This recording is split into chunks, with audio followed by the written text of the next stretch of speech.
It still amazes me to think that woolly mammoths, saber-toothed cats, and giant ground sloths, creatures that sound like something from a fantasy novel, roamed the earth not so long ago. In fact, they vanished only about 10,000 years ago. It makes you wonder what world they inhabited and why they disappeared so suddenly. Here's something even stranger. We're technically living in an ice age right now. It started about 2.6 million years ago. The really wild part is that every 100,000 years, like clockwork, our planet goes through an insane transformation. Massive ice sheets cover huge chunks of the continents, and then they melt away again. This cycle has shaped the evolution of life on Earth for millions of years. I want to break down this 100,000-year cycle, how it works, and why it happens. I want to explore the kind of world it creates during the cold phases, and what happens when it shifts back to warm. We'll look at the creatures that thrived in Ice Age conditions, how humans survived and adapted, and why it all came crashing down so recently. And finally, we'll consider where we are in the cycle right now, and what that might mean for our future. Let's start with the basics. An ice age isn't just a cold period. It's an extended chunk of time, millions of years, where Earth's temperature drops enough that massive ice sheets and glaciers take over large portions of the planet's surface.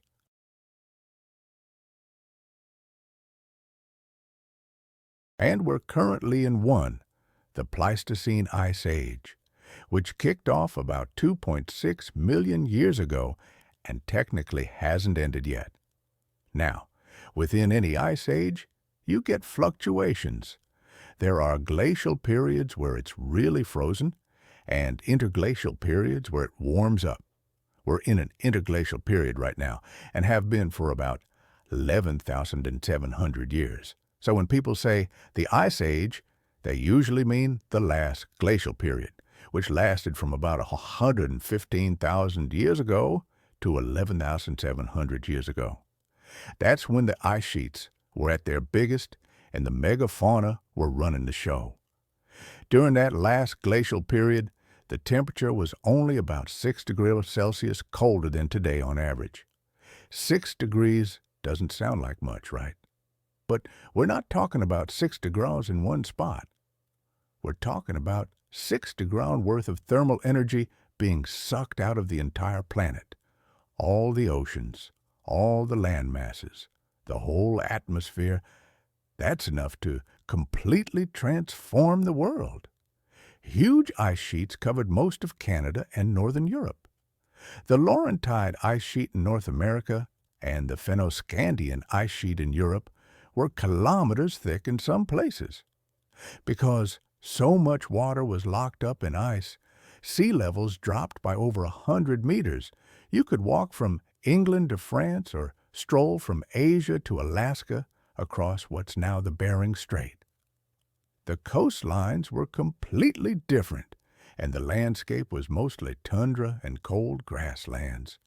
Dry and windswept, nothing like the forests we see today.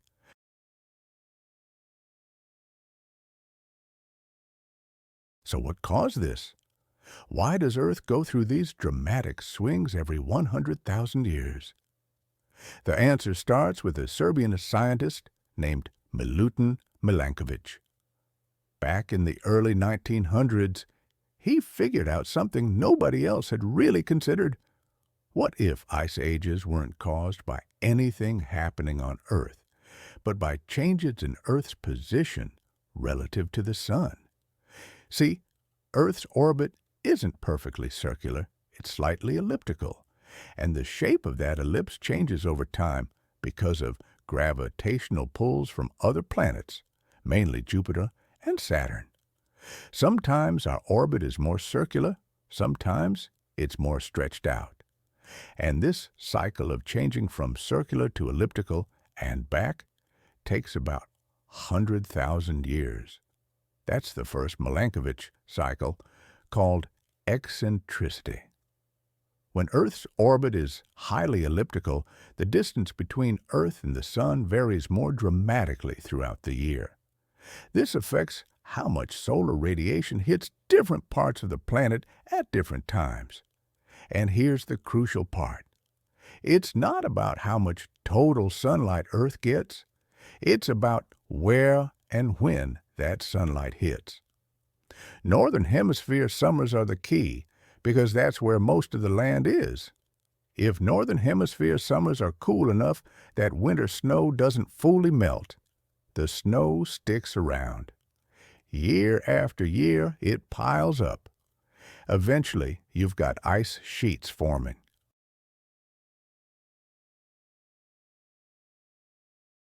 And once ice sheets start growing, they reflect more sunlight back into space, which cools things down even more, which allows more ice to form. It's a runaway feedback loop. But eccentricity isn't the only cycle. There's also obliquity, which is the tilt of Earth's axis. The more tilted Earth is, the more extreme the seasons. This tilt varies on a roughly 41,000-year cycle. When Earth is less tilted, the difference between summer and winter is milder, which means summer might not be warm enough to melt all the winter ice. Ice accumulates, and an ice age begins. The third cycle is precession or wobble. Earth wobbles on its axis. There's something strange about the Earth's climate cycles. We know that the Earth wobbles on its axis like a spinning top that's starting to slow down. And this wobble changes which hemisphere tilted toward the Sun during different parts of its orbit. It's a cycle that takes about 26,000 years. I find it amazing that something so subtle can affect the contrast between seasons across millennia. Right now, the Northern Hemisphere experiences winter when Earth is closest to the Sun, making those winters milder than they would be otherwise. But this flips during other parts of the cycle, and northern winters become much colder. When you combine these cycles, eccentricity, obliquity, and precession, they work together to control Earth's long-term climate. But here's where it gets really strange.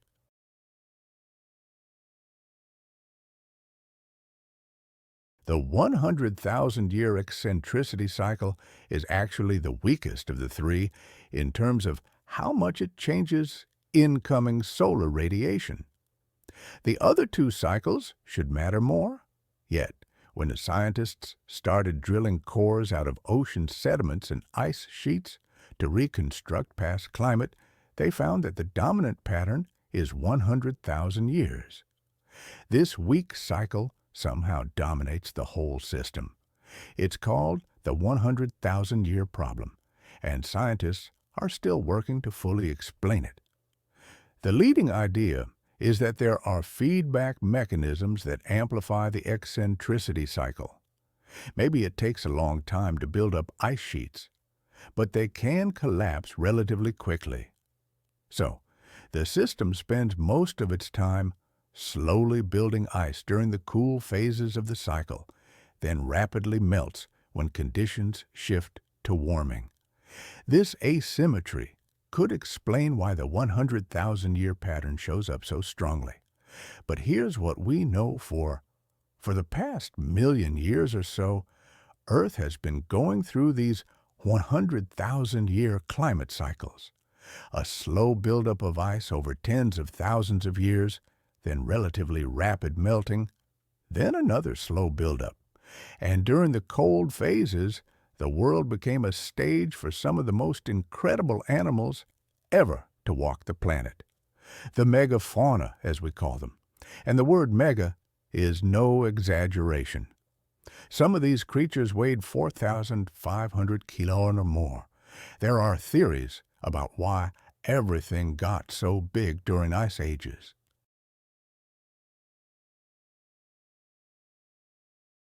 One idea is Bergmann's rule. which says that in cold climates, mammals tend to be larger because a bigger body has a lower surface area to volume ratio. Less surface area relative to volume means less heat loss, so bigger bodies stay warm more efficiently in the cold. That's why polar bears are bigger than other bear species and why Ice Age mammals tended toward the gigantic. But size alone doesn't tell the whole story. These animals had incredible adaptations for surviving in a frozen world.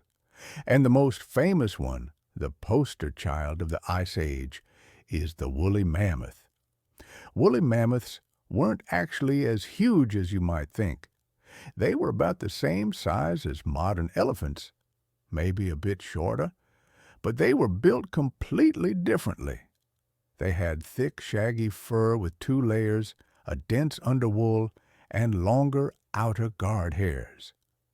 This coat could be up to a meter long in places and provided insulation so good that mammoths could handle temperatures of 40 degrees or colder.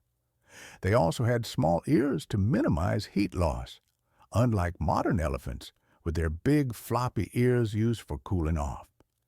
And they had a layer of fat up to 9 nanometer thick for extra insulation and energy storage. Their skulls were specially shaped too, with large sinus cavities that helped warm and humidify the cold, dry air before it reached their lungs. Breathing in super cold air can damage your lungs, so this was a crucial adaptation.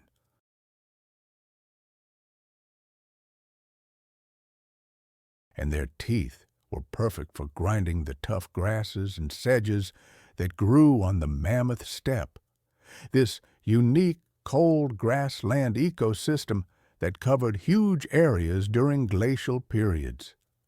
As their teeth wore down, new ones would move forward from the back of the jaw. A mammoth would go through 6 sets of teeth in its lifetime.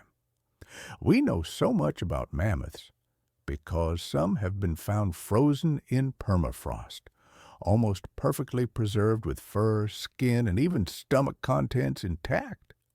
Scientists have studied what they ate, extracted their DNA, and found that they had special hemoglobin variants that worked better in the cold, allowing their blood to deliver oxygen more efficiently in freezing temperatures. These animals were fine-tuned for Ice Age conditions. But mammoths weren't alone. The Ice Age world was packed with megafauna. Woolly rhinoceroses roamed the same landscapes, covered in thick fur with massive horns that could reach over a meter long. They used these horns to plow through snow to reach vegetation underneath. Giant ground sloths lived in the Americas, and these weren't the cute little tree sloths we know today. Some species weighed several tons and could stand up to 4 meters tall on their hind legs. They were too big to climb trees, so they lived on the ground, feeding on vegetation and incredibly digging burrows. We found their burrows, tunnels up to 40 meters long with claw marks on the walls that matched their fossilized claws perfectly.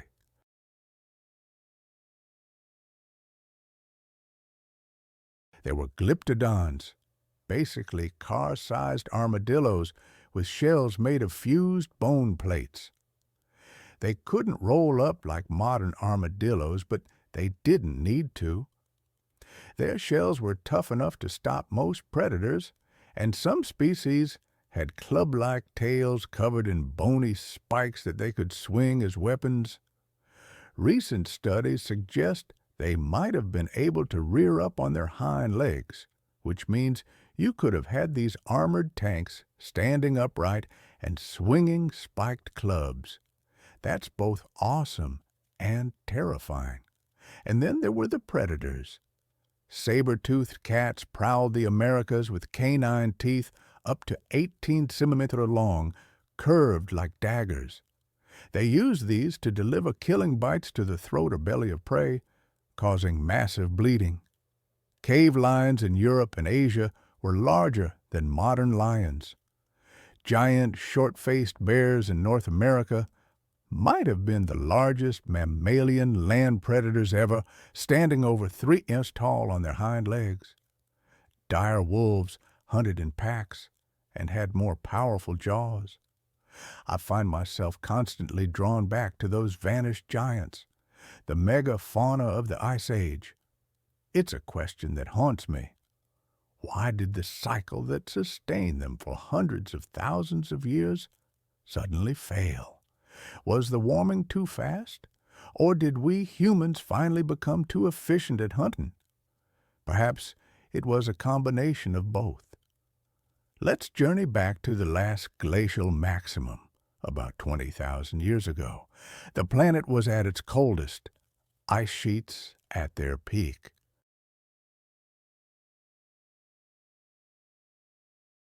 It was a world utterly unlike our own.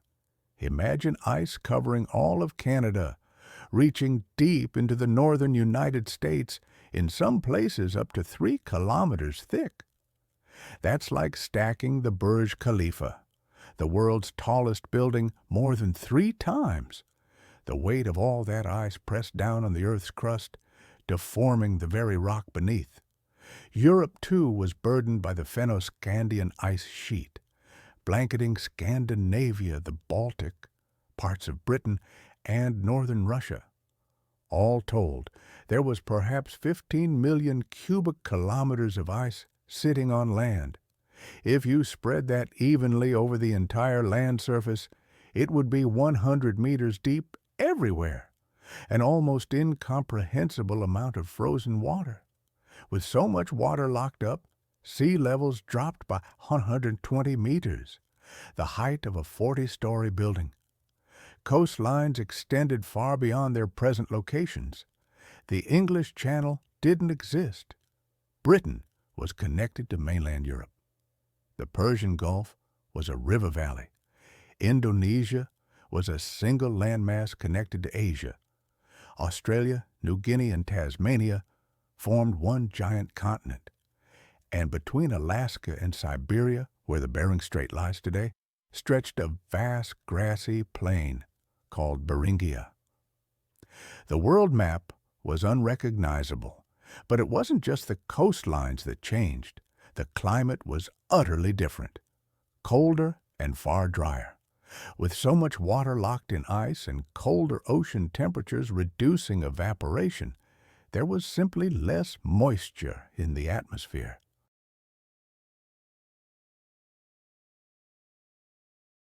Deserts expanded and rainforests shrank.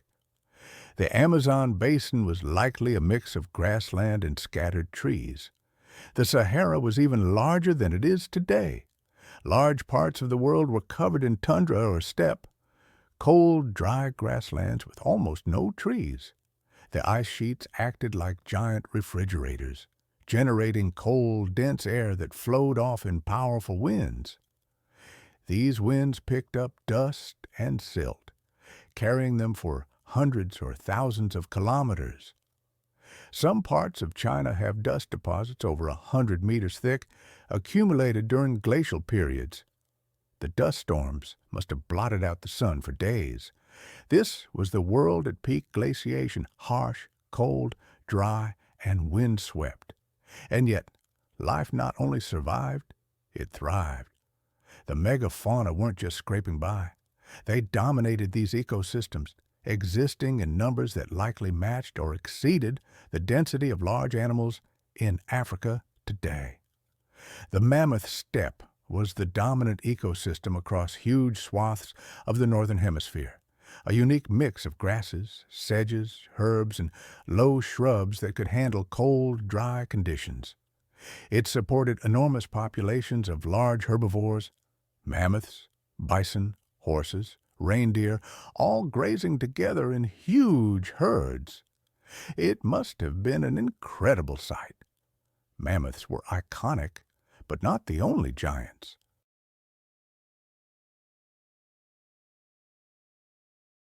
Woolly rhinoceroses were just as impressive, similar in size to modern rhinos, but built for the cold, with thick woolly coats and massive horns, sometimes over a meter long, used to clear snow and reach the vegetation underneath.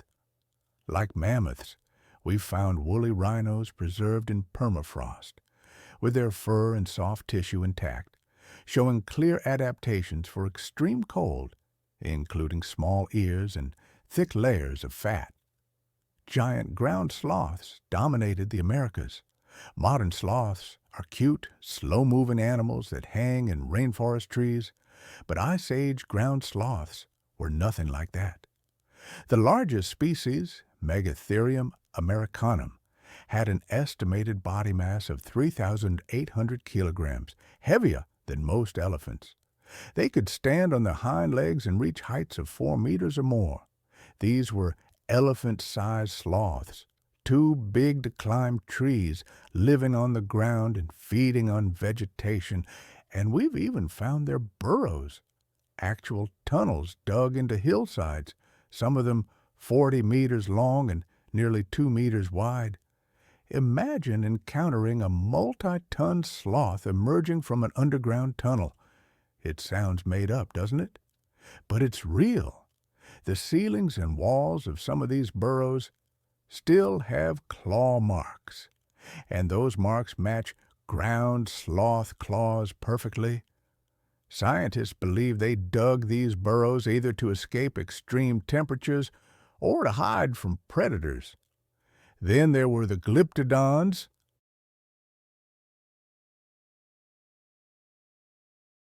another bizarre group. These relatives of modern armadillos were scaled up to ridiculous proportions. They weighed up to 2 tons and walked on elephant-sized legs. Their bodies were protected by shells made of hundreds of bony plates fused together, kind of like a turtle shell, but much larger and heavier. The shells could be over 1.5 meters long, tough enough to stop almost any predator. Some glyptodon species even had tails covered in bony rings with spikes on the end, basically a medieval mace attached to their body. Recent biomechanical studies suggest they could rear up on their hind legs, meaning these armored tanks could stand upright and swing their spiked tails as weapons. The diversity of megafauna during the Ice Age is truly staggering. In North America alone, you had mammoths, mastodons, a different family of proboscideans with different tooth structures, American horses, American camels, giant beavers the size of bears, stag moose with enormous antlers, and multiple species of giant ground sloths. In South America, there were even more ground sloth species, glyptodons, giant armadillos, toxodons, which were kind of like hippo-sized rodent relatives, and macrochenia, which looked like a weird cross between a camel and a small elephant with a trunk. In Eurasia, you had mammoths, woolly rhinos, cave bears, steppe bison, giant deer called megaloceros with antlers spanning over 3.5 meters and more.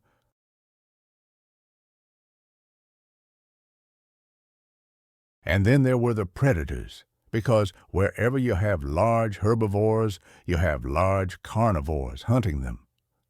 Saber-toothed cats are probably the most famous Ice Age predator. Smilodon in the Americas had those incredible canine teeth, up to 18 centimeters long and flattened like blades. These weren't for crushing bone or gripping. They were precision killing tools. Saber-tooths would use their powerful forelimbs to wrestle prey to the ground, then deliver a killing bite to the throat or belly, severing major blood vessels and causing rapid death from blood loss. The La Brea tar pits in California have preserved thousands of Ice Age animal bones, and saber-tooths are among the most common carnivores found there. This tells us they were successful predators, probably living in social groups like modern lions. And their prey wasn't small. They were taking down bison, young mammoths, horses, giant ground sloths, big, dangerous animals. Cave lions in Europe and Asia were larger than modern African lions and probably hunted similar prey. Cave bears, despite the scary name, were mostly herbivorous, but they were huge, up to half a ton, and their size alone made them formidable. And then there were giant short-faced bears in North America, which might have been the largest mammalian land predators ever to exist. These bears stood over 3 meters tall on their hind legs and may have weighed up to 800 kilograms.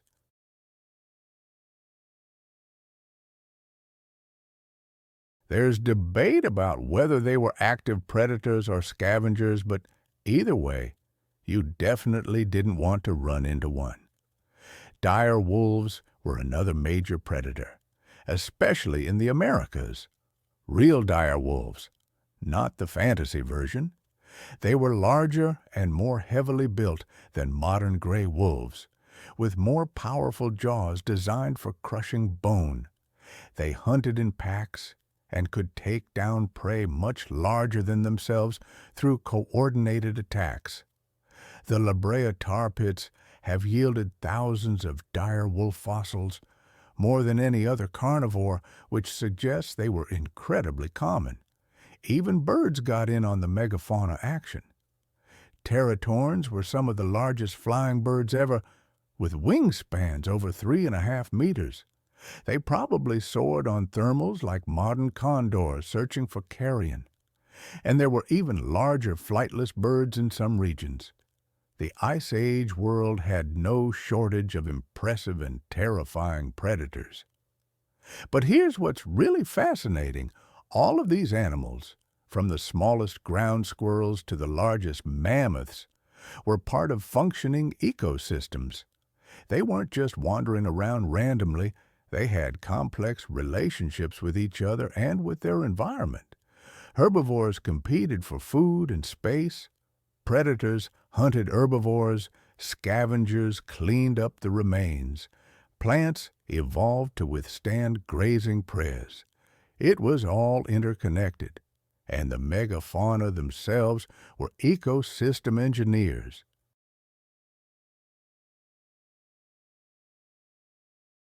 Mammoths, for example, didn't just eat grass. They knocked down trees, creating and maintaining open grasslands. They distributed nutrients across the landscape through their dung. They created trails and wallows. Their actions shaped the entire ecosystem. When you have animals that weigh several tons moving through an environment, they have a huge impact. Scientists have reconstructed these ancient ecosystems using multiple lines of evidence. Fossil assemblages tell us which animals live together in the same places. Isotope analysis of bones and teeth tells us what they ate and what the climate was like. Ancient DNA can be extracted from permafrost sediments, even from sediments with no visible fossils, and this tells us which species were present. Cave paintings created by humans show what animals looked like and how they behaved. By combining all this evidence, we can paint a pretty detailed picture of Ice Age life. One thing that's become clear is that these ecosystems weren't static. They changed and shifted as the climate fluctuated. Remember, even within a glacial period, there were shorter-term climate variations. Events called Dansgaard Oshger. Oscillations caused rapid warming spikes lasting decades to centuries, then rapid cooling again. The world of the Ice Age was constantly changing, a dynamic response to climate on multiple time scales. It's easy to forget that humans were part of this world too.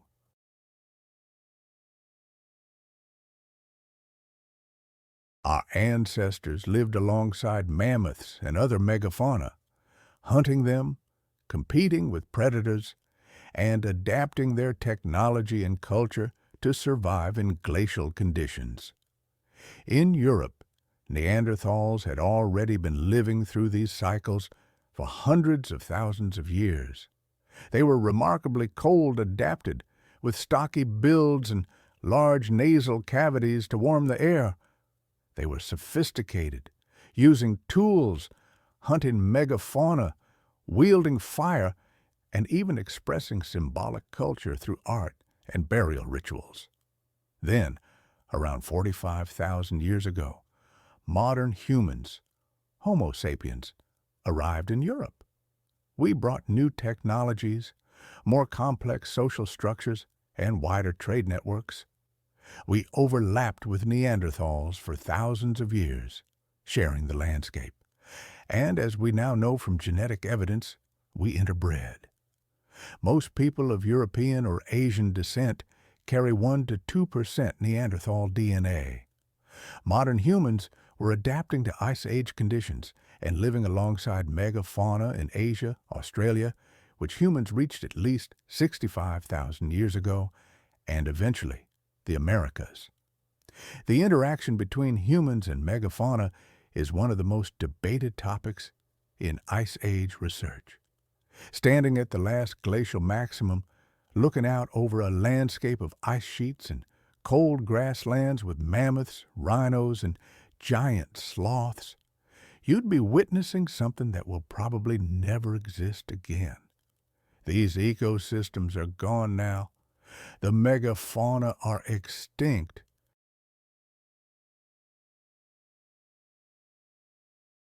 The mammoth steppe has vanished, replaced by forests and tundra. It's a lost world. But that world was the creation of the 100,000-year cycle. The cold phase of the cycle created the conditions, and life adapted to fill every available niche. For hundreds of thousands of years, this pattern repeated: cold phase, megafauna thrive; warm phase, forests expand; cold phase again, megafauna come back. It was a rhythm that life on Earth had adapted to. Then, about 19,000 years ago, something started to shift. The orbital cycles were moving into a configuration that favored warming. Northern Hemisphere summers were getting stronger. The ice sheets began to melt. What happened next would change everything. The transition from the last glacial period to our current interglacial was one of the most dramatic climate changes in recent Earth history. Caught in the middle of that transition were the megafauna that had evolved to thrive in a frozen world. Most of them wouldn't make it through. We've talked about what these Ice Age giants looked like, but let's get into the details of how they actually lived, because the more we learn about these animals, the more incredible they become. Some of the discoveries are genuinely surprising. Let's start with something that sounds impossible: giant ground sloths digging massive burrows. When scientists first found these tunnels in South America, particularly in Argentina near Mar del Plata, they weren't what made them.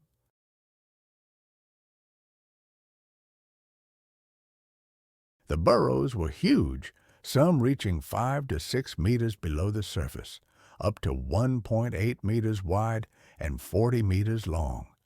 That's a 2-story house worth of tunnel underground. Multiple mammal species were considered as possible diggers, but the evidence kept pointing to ground sloths, specifically species like Glossotherium and Celidotherium. The first clue was their arm bones. Ground sloth forelimbs were designed in a shovel-like structure with unusually long second and third fingers, perfect for digging. And the bones were super strong, designed to withstand the kind of bending forces you'd get from digging through hard soil, similar to the stresses that galloping mammals put on their leg bones. The second clue was their center of gravity. Paleontologists estimated from the skeleton that ground sloths had their center of gravity above their hind feet, which means they could rear up into a bipedal posture. This is crucial for digging because your arms need to be free to excavate, not supporting your body weight. You can't dig effectively if you're on all fours. And the final smoking gun? Claw marks on the walls and ceilings of the burrows, perfectly preserved in the fossilized tunnels. Scientists matched these marks to ground sloth hand skeletons, and they fit exactly. These sloths weren't just big, they were engineering huge underground structures for animals weighing 800 to 4,200 kilograms. This is incredible behavior. Why were they doing it?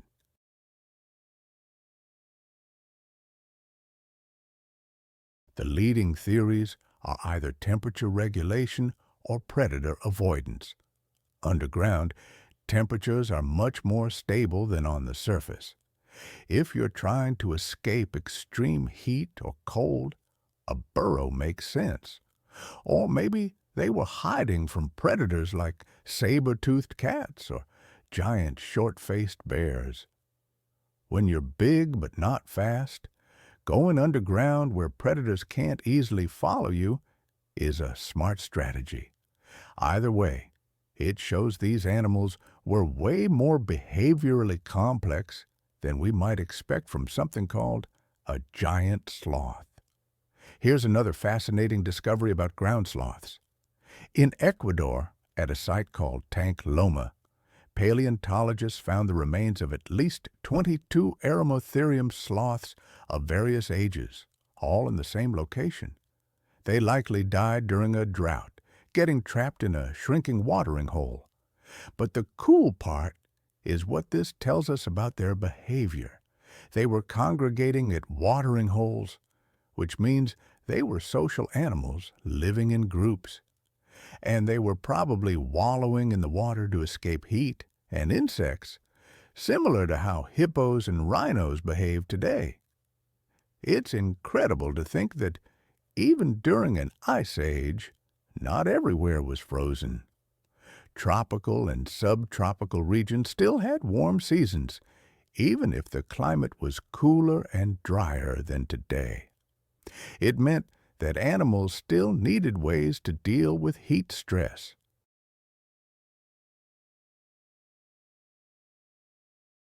I find it fascinating that ground sloths in South America were likely using the same strategies that large African mammals use today. The Ice Age wasn't a uniformly frozen planet, not at all. Mammoths, of course, continue to fascinate. The ones preserved in Siberian permafrost have given us so much information. Some even had their last meals preserved in their stomachs. I remember reading the first analyses of this material: grasses, sedges, herbs, flowers, mosses. It painted such a clear picture of the mammoth steppe ecosystem. But it gets even better, doesn't it?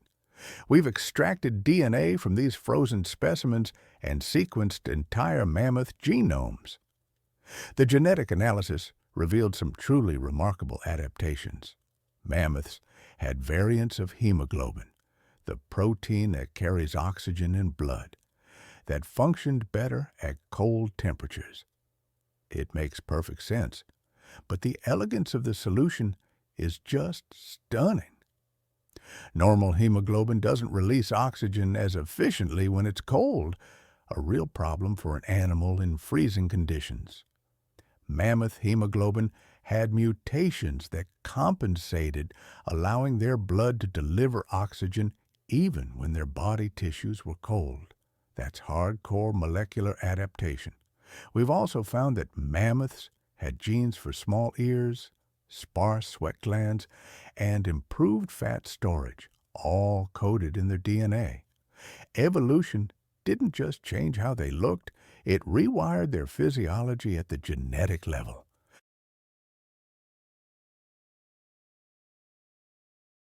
And here's something I find poignant.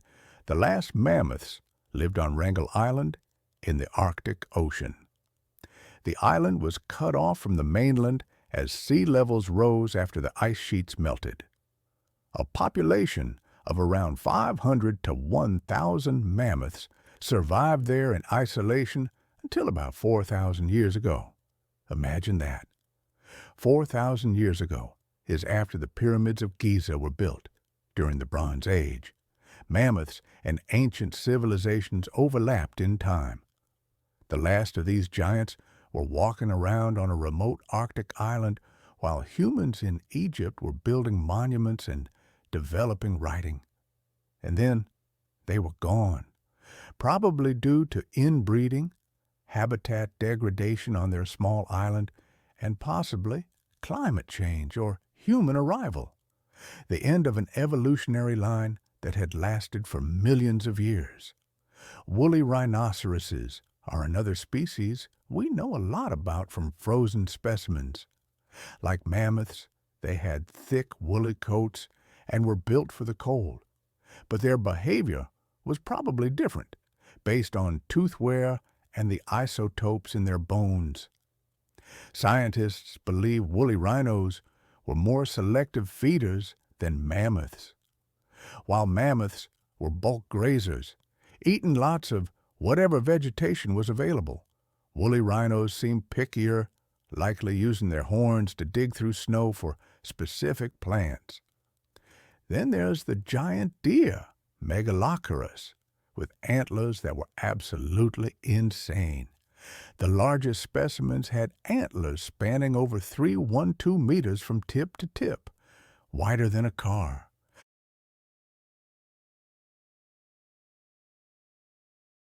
These antlers could weigh up to 40 kilograms. Carrying that much weight takes serious neck and shoulder muscles. Scientists think these massive antlers were primarily for display and competition between males, like modern deer. During mating season, males showed off their antlers to females and used them in battles with rival males. The bigger the antlers, the more impressive you looked, but those antlers came at a cost. Growing them required huge amounts of calcium and energy, and carrying them around was energetically expensive. Only the healthiest, best-fed males could support truly enormous antlers. Cave bears are interesting because, despite their name and size, they were mostly herbivorous. Isotope analysis of their bones shows they ate primarily plants. They were built like grizzly bears but acted more like giant pandas. They hibernated in caves during winter, where we find most of their fossils. Some caves in Europe have thousands of cave bear bones, representing hundreds or thousands of individuals that hibernated there over millennia. And cave bears went extinct earlier than many other megafauna, around 27,000 to 24,000 years ago, well before the end of the last glacial period. The reasons aren't entirely clear, but it might have been related to competition with humans for cave space, climate changes affecting their food supply, or a combination of factors. Glyptodons still blow my mind the more I learn about them.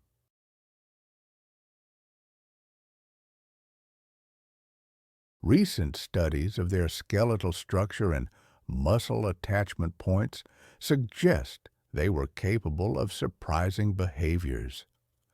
They might have been able to rear up, but they also show adaptations for powerful digging, similar to modern armadillos, but scaled up massively. These armored giants might have dug burrows like their ground sloth contemporaries.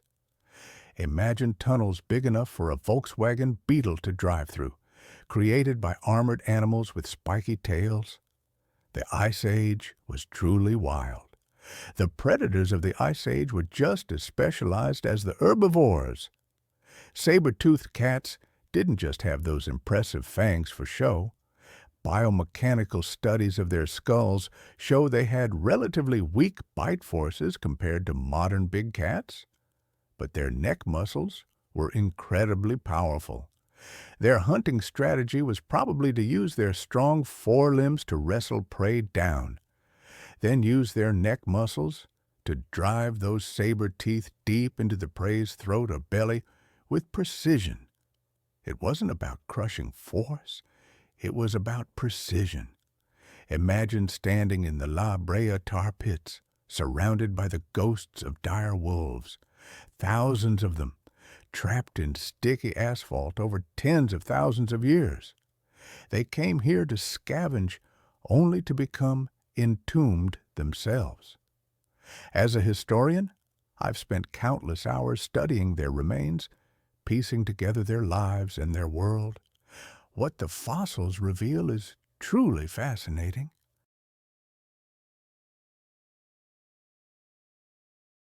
Many dire wolf specimens show broken teeth, healed fractures, and signs of arthritis, especially in the older ones. To me, this suggests a complex social structure where injured or elderly members were cared for by the pack. A wolf with a broken leg or missing teeth can't hunt alone, but if the pack shares food, it can survive. The fossil evidence points to social dynamics much like those of modern wolves. Giant short-faced bears, on the other hand, remain shrouded in some mystery. Were they primarily predators or scavengers? The evidence is mixed.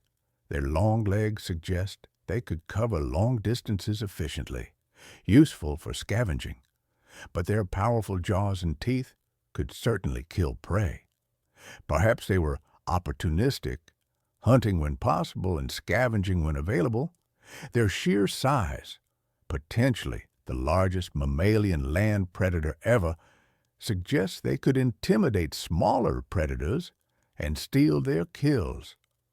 I can almost picture a pack of dire wolves bringing down a bison only to have a giant short-faced bear show up and chase them off, claiming the carcass. One of the coolest things about Ice Age ecosystems is that we have evidence of how they functioned from an unusual source: ancient DNA in sediments. Even when there are no bones or visible fossils, DNA from animals can be preserved in frozen soil.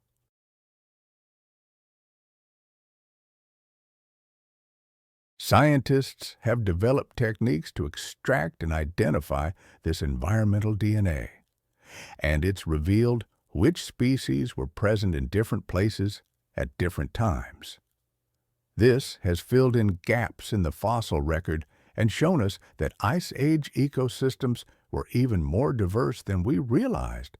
For example, we now know that horses were present in areas where we don't have horse fossils because we found horse DNA in the soil. We've identified plants that grew in certain regions by finding their pollen and DNA. We can even tell what the climate was like by looking at which species of plants and insects were present. It's like reading an ancient ecological record written in genetic code. Humans were observing and interacting with all of this megafauna, and they left records of what they saw. Cave art from sites like Lascaux in France and Chauvet Cave shows remarkably accurate depictions of Ice Age animals. The artists painted mammoths, woolly rhinos, bison, horses, cave lions, and more. These paintings aren't crude stick figures. They're sophisticated artworks showing animals in motion, using the natural contours of cave walls to create three-dimensional effects. The artists clearly spent a lot of time observing these animals to capture them so accurately. Some cave paintings even show details like fur patterns, seasonal coat changes, and behavioral poses.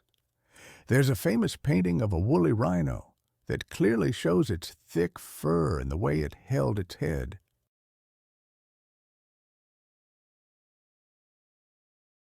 There are paintings of mammoths that show their characteristic domed heads and long tusks. These artworks are our direct visual record of what Ice Age megafauna looked like, created by people who saw them alive. Humans also left behind butchered animal bones, showing clear-cut marks from stone tools, mammoth bones with spear points embedded in them, campsites with hearths surrounded by the remains of horses, bison, and reindeer. The archaeological record proves that humans hunted megafauna and relied on them for food, materials for tools and clothing, and fat for fuel.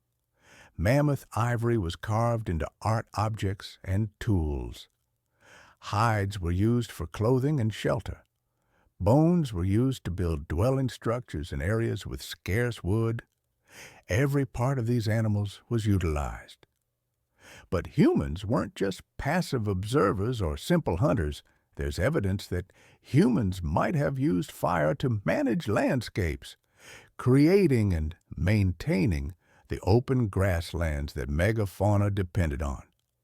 By burning vegetation regularly, humans could prevent forests from encroaching on grasslands, keeping habitats open for the large herbivores they hunted. This kind of ecosystem engineering might have actually helped support megafauna populations in some regions. The relationship between humans and megafauna was complex, not just predator and prey. The 100,000-year cycle had created this entire world.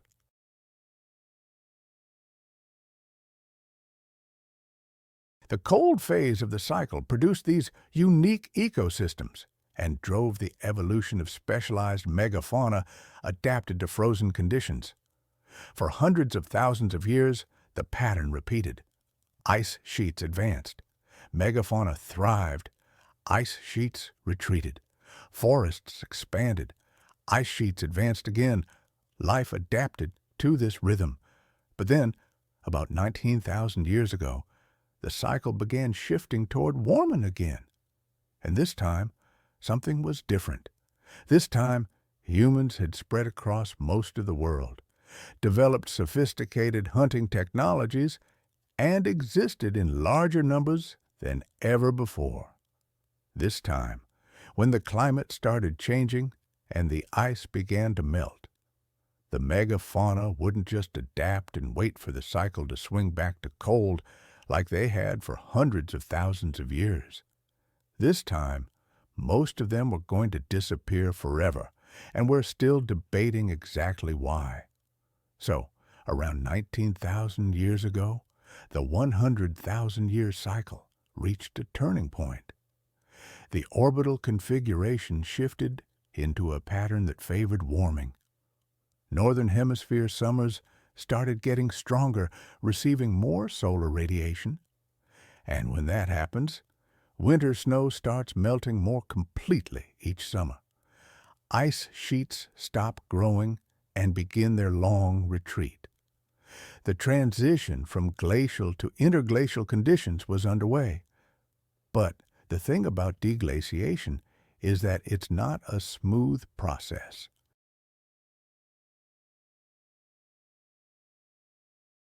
It's full of fits and starts, sudden collapses, temporary reversals, and periods of unbelievably rapid change. Changes that humans would have noticed within a single lifetime. It's this very messiness that makes understanding the extinction of the megafauna so incredibly complicated. The first major pulse of melting began around 19,000 years ago and continued for thousands of years. As ice sheets melted, they poured water back into the oceans, and sea levels began to rise. During one period, around 14,600 years ago, called Meltwater Pulse 1A, sea levels rose by roughly 20 meters in less than 500 years. Now, 20 meters might not sound like much, but that's enough to flood vast coastal areas, submerge land bridges, and completely transform coastlines. All that water had to come from somewhere, of course. It came from collapsing sections of the great ice sheets. The Laurentide ice sheet, that massive dome of ice covering Canada, began breaking apart.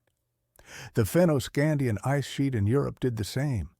As they melted, they left behind a landscape that had been compressed under kilometers of ice for thousands of years. The land was scraped clean, covered in glacial till, and dotted with lakes formed in depressions carved by ice.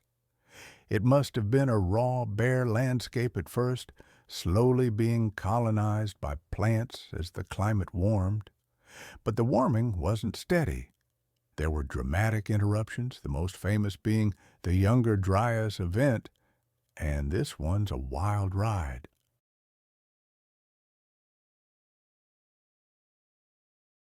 By around 14 to 700 years ago, the world had been warming for thousands of years. Ice sheets were in retreat, and things seemed to be heading toward interglacial conditions. Then suddenly, boom! Temperatures crashed. In Greenland, temperatures dropped by about 15 degrees Celsius in just a few decades, possibly even faster. Some evidence suggests it could have happened in as little as 10 to 20 years. The North Atlantic region was plunged back into near-glacial conditions that lasted over 1,000 years. What caused this dramatic reversal? The leading theory involves a catastrophic flood. As the Laurentide ice sheet melted, water pooled up behind it, forming enormous glacial lakes. The largest was Glacial Lake Agassiz, which was bigger than all of the modern Great Lakes combined.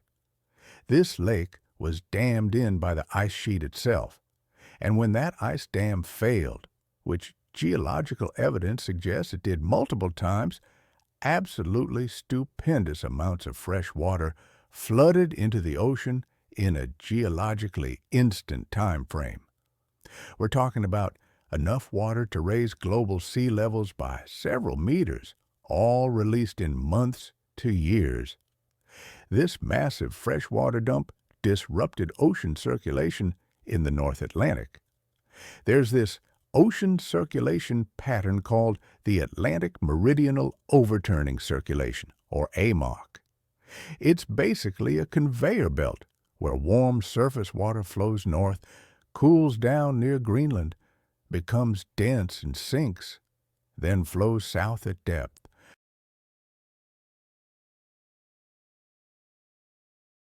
This circulation transports enormous amounts of heat from the tropics to the northern hemisphere, but fresh water is less dense than salt water. When you dump a huge amount of fresh water into the North Atlantic, it floats on top and prevents the normal sinking of cold, dense water.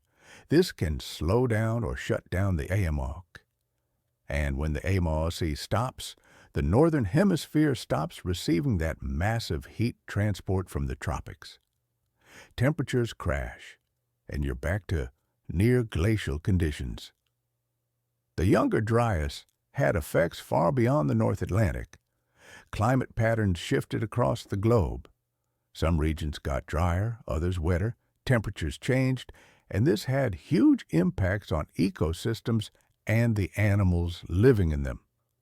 For megafauna that were already stressed by changing habitats as the climate warmed and forests expanded, the Younger Dryas cold snap might have provided a temporary reprieve, but it also added instability to an already unstable situation.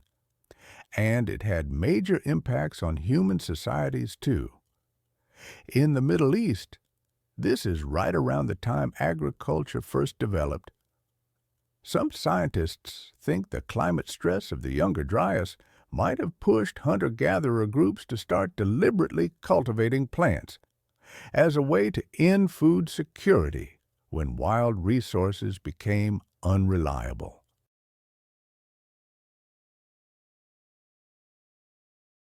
If that's true, then this climate event, triggered by the 100,000-year cycle transitioning from glacial to interglacial, literally changed the course of human history, setting us on the path to farming, settled civilizations, and everything that followed.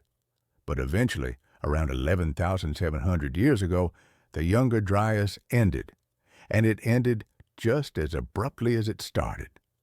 Temperatures spiked upward again, In some regions, temperatures rose by 10 degrees Celsius or more in just a decade or two. That's mind-bogglingly fast for natural climate change. The AMOC kicked back into gear. Heat flooded northward again.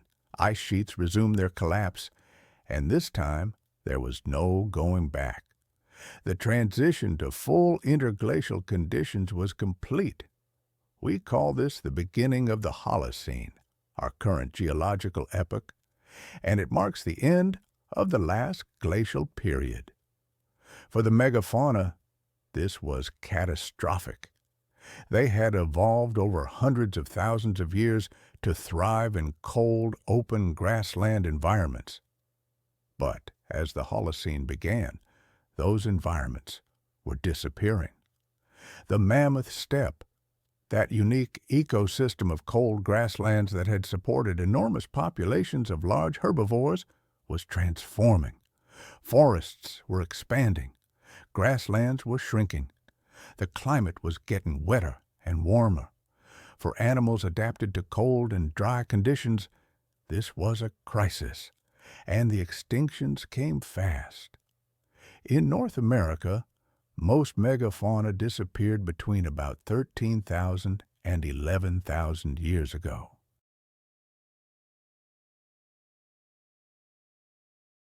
Mammoths, mastodons, horses, camels, giant ground sloths, saber-toothed cats, dire wolves, giant short-faced bears, all gone within a few thousand years.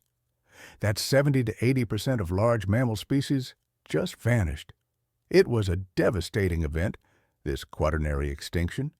Across the world, the great beasts vanished. Europe mirrored these losses, though the timing shifted depending on the species. Woolly mammoths disappeared from most places, clinging on only in isolated spots like Wrangler Island. The woolly rhinos vanished. Cave lions gone. The giant deer extinct. The megafauna that had ruled Europe during the Ice Age were either gone entirely or drastically reduced in number. South America suffered similar losses. Giant ground sloths, all gone. Every species that had evolved there, extinct. Glyptodonts, gone. Native horses and camels, extinct. Toxodons, macrauchenia, giant armadillos, all gone. The wave of extinction swept through the Americas like wildfire. Australia had already lost most of its megafauna earlier, between 50,000 and 40,000 years ago. Giant wombats, enormous kangaroos, massive flightless birds, even a marsupial lion, all disappeared. The timing in Australia seems to coincide more with the arrival of humans than with the last deglaciation, which only adds another layer to the puzzle of what triggered these extinctions. So, what killed them? It's a question that has been debated for decades, and honestly, it's still not completely settled.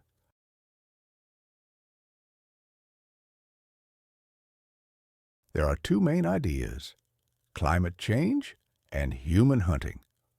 The truth is likely a combination of both, with the importance of each varying by region and species. The climate change idea suggests that the rapid warming and the transformation of ecosystems were simply too much for these animals to handle. The megafauna had evolved for cold, open habitats.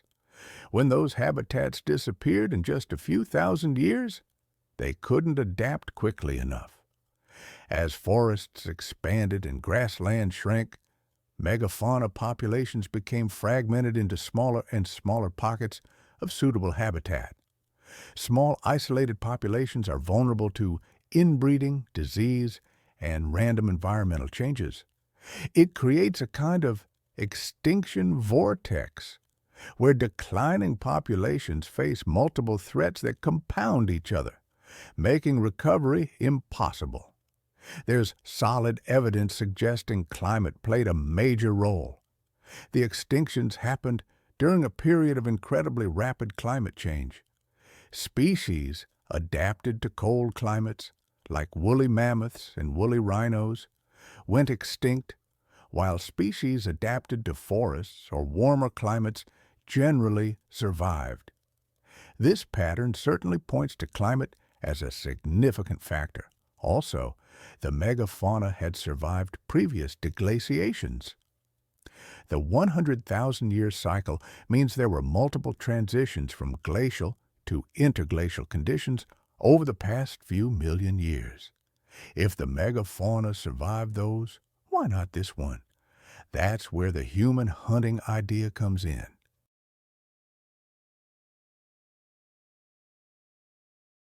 Modern humans had spread across most of the world by the end of the last ice age. And humans are incredibly effective hunters, especially with the technological innovations that developed during this period. Atlatls, spear throwers that dramatically extend range and power, sophisticated hunting strategies involving coordinated groups, and later, bows and arrows. Human populations were growing and spreading into new territories. And critically, many megafauna had little or no evolutionary experience with human hunters when humans first arrived in the Americas or Australia. The local megafauna hadn't evolved fear responses to these two-legged predators. They were, in a sense, naive prey. Modern examples illustrate this pattern. When humans first reached oceanic islands with no previous human presence, the native birds and mammals often showed no fear and were easily hunted to extinction within decades or centuries. The same might have happened with Ice Age megafauna.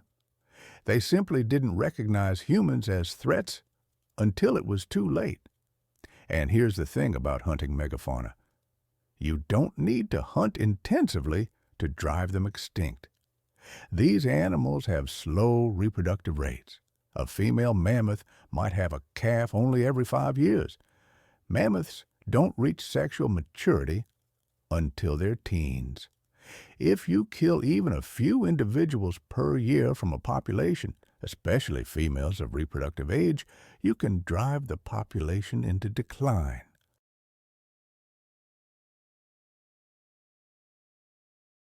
Mathematical models show that even very low-intensity hunting, killing just a few % of the population per year, can drive large-bodied animals extinct over centuries or millennia. And we know humans hunted megafauna. We found butchered mammoth bones at human sites, spear points embedded in mammoth ribs, kill sites where multiple animals were driven off cliffs or into traps and then butchered, cave paintings showing hunting scenes. The evidence is undeniable that humans hunted these animals. The question is whether hunting alone could cause extinctions, or whether it was just the final straw for populations already struggling with climate change. The timing is really suspicious in many regions. In North America, the extinctions coincide almost exactly with the expansion of Clovis culture, a group of humans with particularly effective hunting technology. Clovis points, these distinctive spear points, are found at sites with butchered mammoth remains. Within a few thousand years of Clovis people spreading across North America, the megafauna were gone. That's awfully coincidental timing. A study of the Anzac child, the only known Clovis individual, provides some interesting evidence. This was an 18-month-old child buried about 12,000 to 1,100 years ago in Montana. Scientists analyzed isotopes from the bones to reconstruct the diet of the child's mother.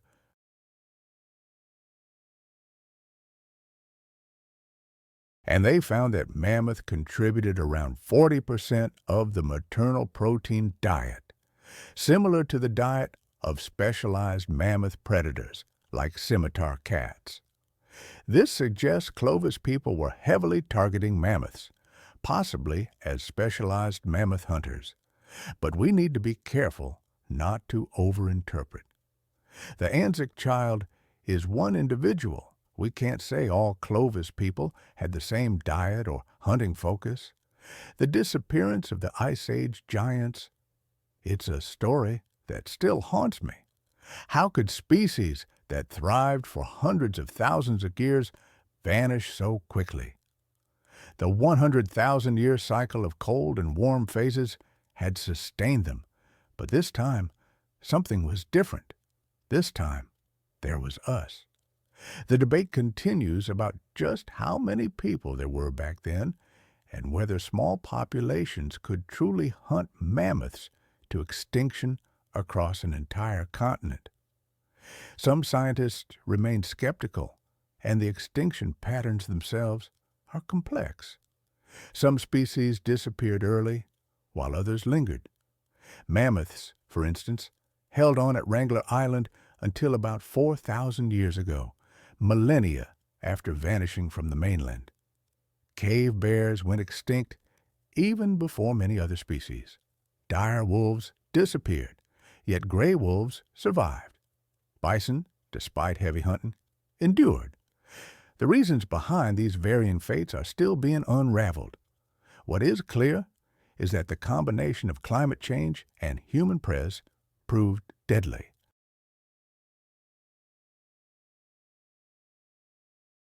Climate change stressed the megafauna, fragmenting their habitats and diminishing their food sources. Human hunting then prevented these already vulnerable populations from rebounding. A perfect storm. Most simply, couldn't survive. There may have been indirect effects as well. Humans extensively used fire to manage landscapes, which altered vegetation patterns. And the loss of the megafauna themselves had profound ecosystem consequences. Mammoths and other large herbivores acted as ecosystem engineers, maintaining open grasslands. Their disappearance led to the transformation of these grasslands into forests, further reducing suitable habitats for any remaining megafauna. It's all interconnected, a cascade of effects.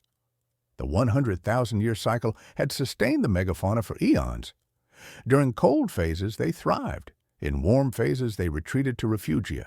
Then, in the next cold phase, they expanded again. It was a rhythm life had adapted to. But this time, as the cycle shifted to warming, a new factor emerged. Humans, armed with sophisticated hunting technology and ever-growing populations. The combination of rapid climate change and human press proved too much for most megafauna to bear. And within a few thousand years, the Ice Age world of giants was gone forever. But let's turn our attention now to the humans who lived through these cycles. Their story is just as fascinating as that of the megafauna. And when I say humans, I'm referring to multiple species.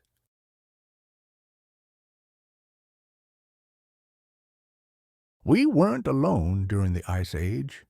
Neanderthals were already well established when our ancestors arrived, and they deserve far more credit than they typically receive.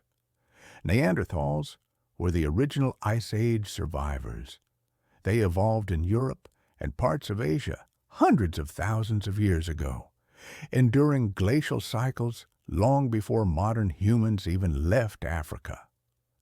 They weren't some brutish, primitive dead end. They were sophisticated, intelligent humans incredibly well adapted to glacial conditions. Their adaptations were, in a word, brilliant. Consider their body structure. Neanderthals were short and stocky, with barrel chests and thick, heavy bones. The average male stood only about 160 centimeters tall, but they were built like tanks, seriously muscular, with bones showing massive muscle attachment sites. This wasn't random. It was an adaptation to the cold. Shorter, stockier bodies have less surface area relative to their volume, meaning less heat loss. This is Bergmann's rule in action, the same principle that made Ice Age megafauna so large. In cold climates, compact bodies retain heat more effectively, and their faces were distinctive, marked by large noses with wide nasal passages. This wasn't for aesthetics. Those large nasal cavities acted like built-in air conditioners, warming and humidifying the frigid, dry air before it reached the lungs. Breathing super cold air repeatedly can damage lung tissue, so this was crucial.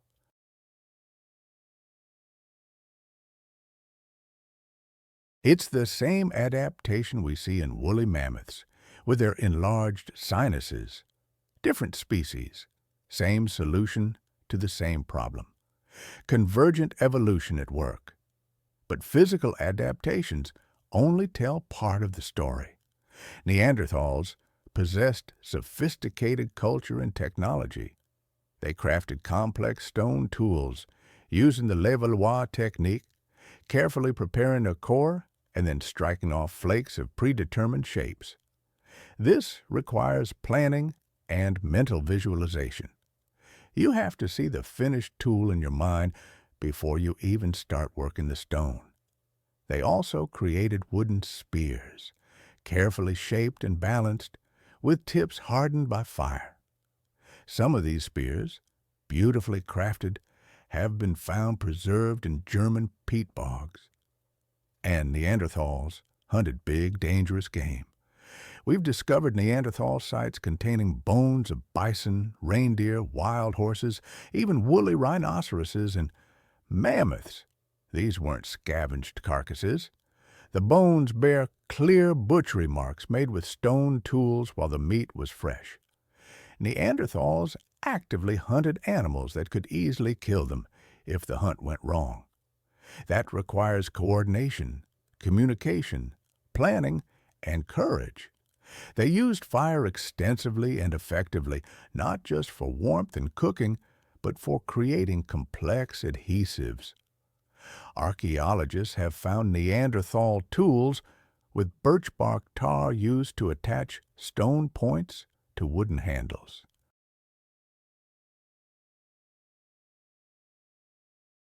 Making birch bark tar requires heating birch bark in the absence of oxygen at specific temperatures.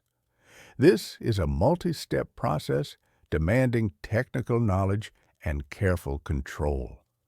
You can't simply stumble upon this knowledge.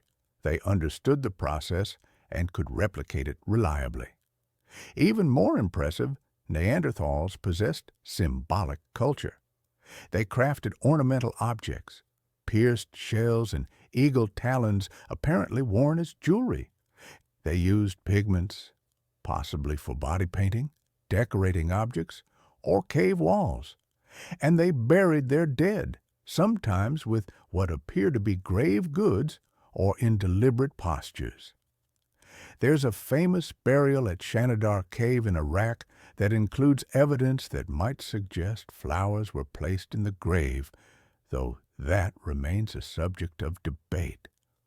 I often find myself wondering about the last days of the Neanderthals. They disappeared around 40,000 years ago, just as modern humans were spreading across Europe. Was it competition, absorption, or something more sinister? The timing is certainly suspicious. What's not up for debate is that Neanderthals were deeply human.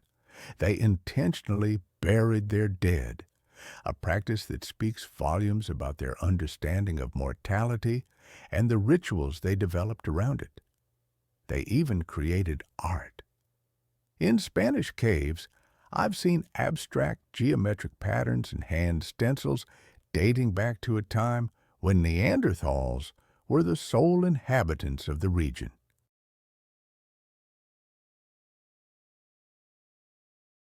These are among the earliest examples of cave art, which pushes back the timeline of symbolic behavior in our lineage. And these markings weren't isolated incidents. Similar finds at multiple sites suggest a broader Neanderthal culture. The genetic evidence is quite clear. Neanderthals and modern humans interbred. If you're of European or Asian descent, you likely carry 1 to 2% Neanderthal DNA. It might not sound like much, but it proves our ancestors and Neanderthals had children together who survived and continued the line.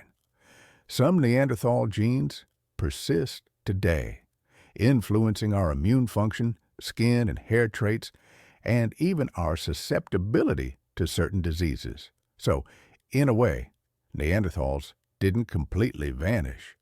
They were absorbed into the modern human gene pool. However, as a distinct population with its own culture and identity, they didn't survive. Demographics likely played a significant role. Modern human populations appear to have been larger and more widespread. In any competition for resources, sheer numbers often prevail. Even if individual Neanderthals were as capable as individual modern humans, being outnumbered 10 to 1 would eventually lead to being swamped by the larger population.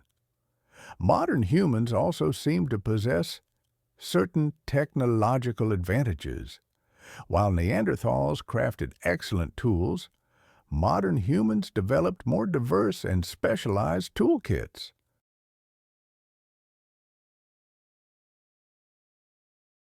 They created fine bone needles for sewing fitted clothing, which provided better insulation than simply wrapping hides. They invented fishing equipment like hooks and harpoons, expanding their food sources. The more prolific art and ornaments they produced may suggest more complex social structures or better communication systems.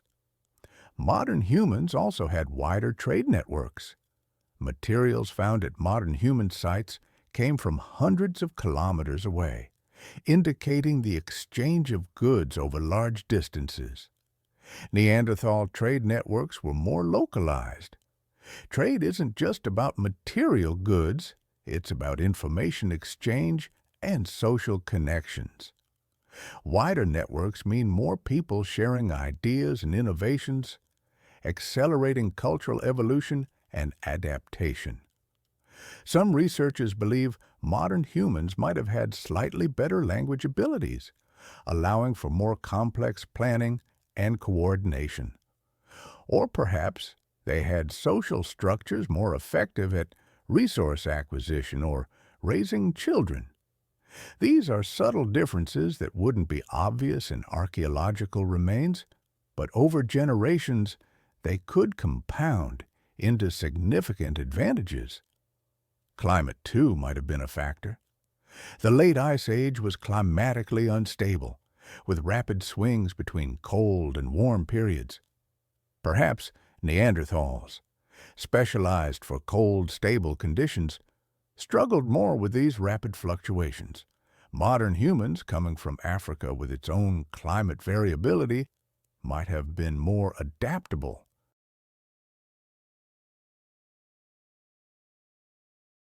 But this is speculative. We don't really know. What's clear is that by 40,000 years ago, Neanderthals were gone, and modern humans were the only human species left in Europe. And we were spreading everywhere, adapting to every environment Earth had to offer. By the end of the last glacial period, humans had reached every continent except Antarctica, surviving the 100,000-year cycle at its most extreme phase. Modern humans developed an impressive array of technologies during the late Ice Age. Projectile weapons were a game changer. Early humans used thrusting spears, which required getting close to prey, dangerous when hunting mammoth. Then they invented the atlatl, a spear thrower that acts as a lever arm to dramatically increase throwing range and power.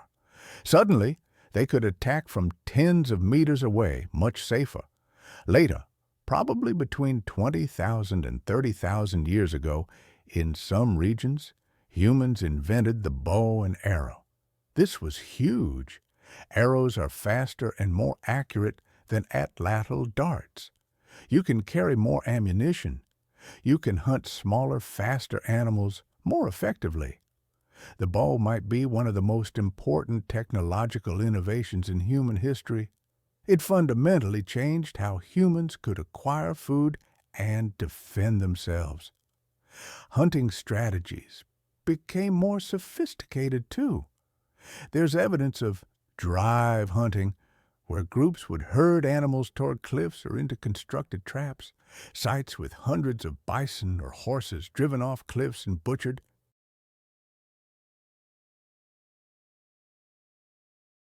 This requires serious coordination among large groups of people. You need scouts, drivers, people positioned at the cliff to finish off injured animals, butchers, all working together with precise timing. It's complex social behavior that requires communication and planning. Fishing also became important. Humans developed harpoons, fish hooks made from bone, and nets, opening up aquatic resources as a source of food. I sometimes find myself wondering about the hands that crafted the first needles some 40,000 years ago. Those bone needles, appearing as they did, marked a dramatic improvement in clothing technology. They allowed for fitted clothing, complete with sleeves and clothes. If you've ever tried keeping warm simply by wrapping animal hides around yourself, you understand immediately how much more effective fitted clothing would be at trapping body heat. It likely allowed humans to survive in even colder regions and remain active during winter, instead of just hunkering down, waiting for warmth. Shelter evolved, too. In regions with scarce wood, people built structures using mammoth bones and tusks as a framework covered with hides. These mammoth bone houses have been found in Ukraine and Russia. Some used bones from dozens of individual mammoths, representing thousands of kilograms of material. These were substantial dwellings, not temporary camps. People were investing serious effort into creating comfortable, long-term living spaces. And then there's the art.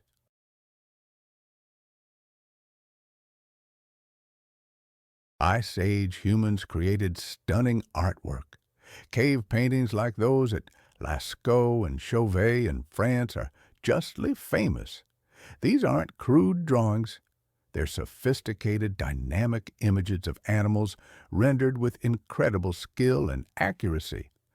The artists used the natural contours of cave walls to create three-dimensional effects. They mixed pigments to achieve different colors. They understood techniques like shading and perspective. Some paintings show animals in motion, running or fighting, capturing movement in a static image. But it wasn't just cave paintings. People carved figurines from ivory, bone, and stone. The Venus figurines, stylized female forms found across Europe, date to this period. Some have elaborate details like hairstyles or clothing carved into them. People made musical instruments, flutes carved from bird bones or mammoth ivory. They created elaborate burials with grave goods, including thousands of ivory beads sewn onto clothing. One burial of children at Sunir in Russia included so many beads that researchers estimated it would have taken thousands of hours to make them. These people valued symbolic expression enough to invest enormous time and effort into it. Why did humans create art? Probably lots of reasons. Some cave art might have been connected to hunting magic or spiritual rituals. Some figurines might have been religious or fertility symbols. Some art was probably just for aesthetic plea or social bonding.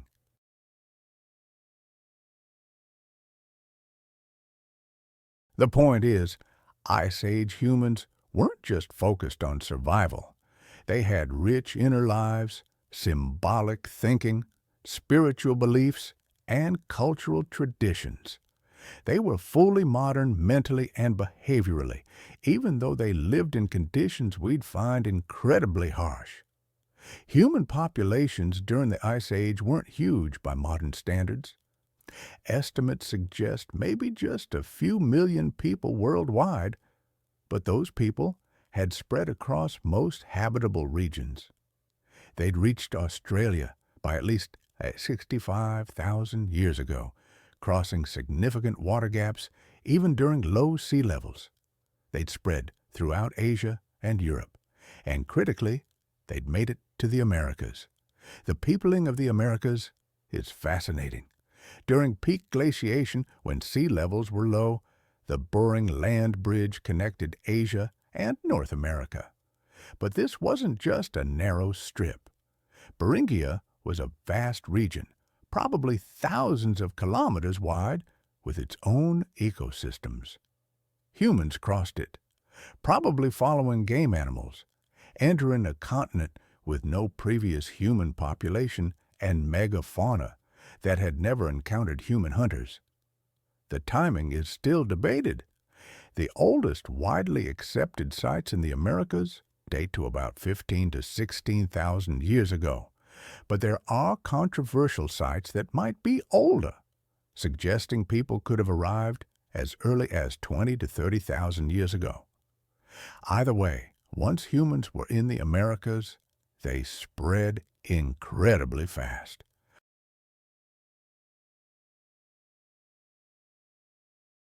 Within just a few thousand years, there's evidence of human presence from Alaska to the southern tip of South America.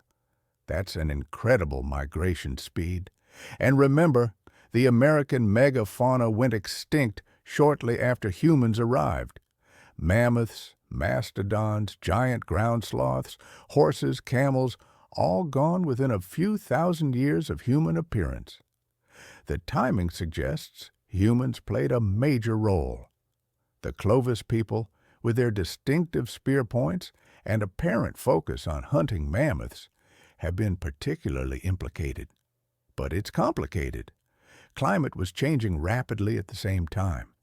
It's probably both factors working together. By the time the Holocene began 11,700 years ago, humans were the dominant large animal on multiple continents. We'd outlasted Neanderthals and other human species. We'd survived the wild climate swings of deglaciation. We'd adapted to every environment from tropical rainforest to Arctic tundra. And we developed incredibly diverse cultures and technologies. Despite being one species genetically, humans showed cultural diversity that no other species has ever matched. This set the stage for what came next, the development of agriculture and the rise of civilization. But that's a different chapter in the story. The point is, the Ice Age and its 100,000-year cycle was the crucible that forged modern human behavior.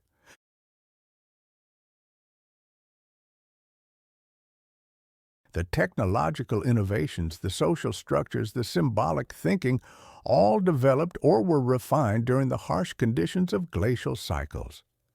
We are, in a very real sense, products of the Ice Age. Our success as a species was built on adaptations to a frozen world. And now that world is gone, melted away as the cycle shifted to its warm phase. The question is, I sometimes wonder if we're truly adapted to the world we inhabit now, or if we're still carrying baggage from an ice age that ended millennia ago. The shift from the 100,000-year cycle is complete. The ice has melted, the megafauna are mostly gone, and humans now live in a world unrecognizable to our ancestors of hundreds of thousands of years. Welcome to the Holocene, our current interglacial period, where everything shifted for human societies. Around 11,700 years ago, the Younger Dryas cold snap finally ended. Temperatures rose rapidly, stabilizing into conditions much like today's. The climate became warmer and wetter than it had been during the glacial period. Forests expanded massively, spreading across what had been cold grasslands and tundra. Sea levels continued rising as the last major ice sheets melted, flooding coastlines and creating the geography we recognize. It was a dramatic transformation, and a relatively fast one.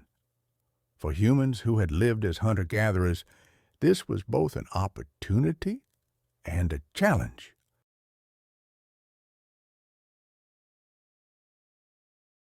Warmer temperatures meant longer growing seasons, more diverse vegetation, and a more predictable climate. Yet, the megafauna they had hunted were disappearing. Those massive herds of mammoth, bison, and horses, reliable food sources, were gone or going extinct. Humans had to adapt their subsistence strategies quickly or face serious problems. In some regions, people turned heavily to fishing and gathering shellfish. Coastal sites from this period show enormous shell middens and fish-bone deposits. The ocean was stable and productive, providing reliable food. In other regions, people focused more on smaller game like deer, rabbits, and birds, supplemented with gathered nuts, seeds, roots, and berries. These required different hunting techniques than megafauna hunting. You can't drive deer off cliffs effectively. You need different tools, different strategies. But in a few special regions, something revolutionary happened. People started deliberately planting and cultivating wild plants. This was the beginning of agriculture, and it changed everything about human society. The first clear evidence of agriculture appears in the Fertile Crescent of the Middle East around 11 to 10,000 years ago. People started cultivating wheat and barley, domesticating sheep and goats. In China, rice and millet cultivation began around 9,000 years ago. In Mesoamerica, maize was domesticated around the same time, in multiple regions independently.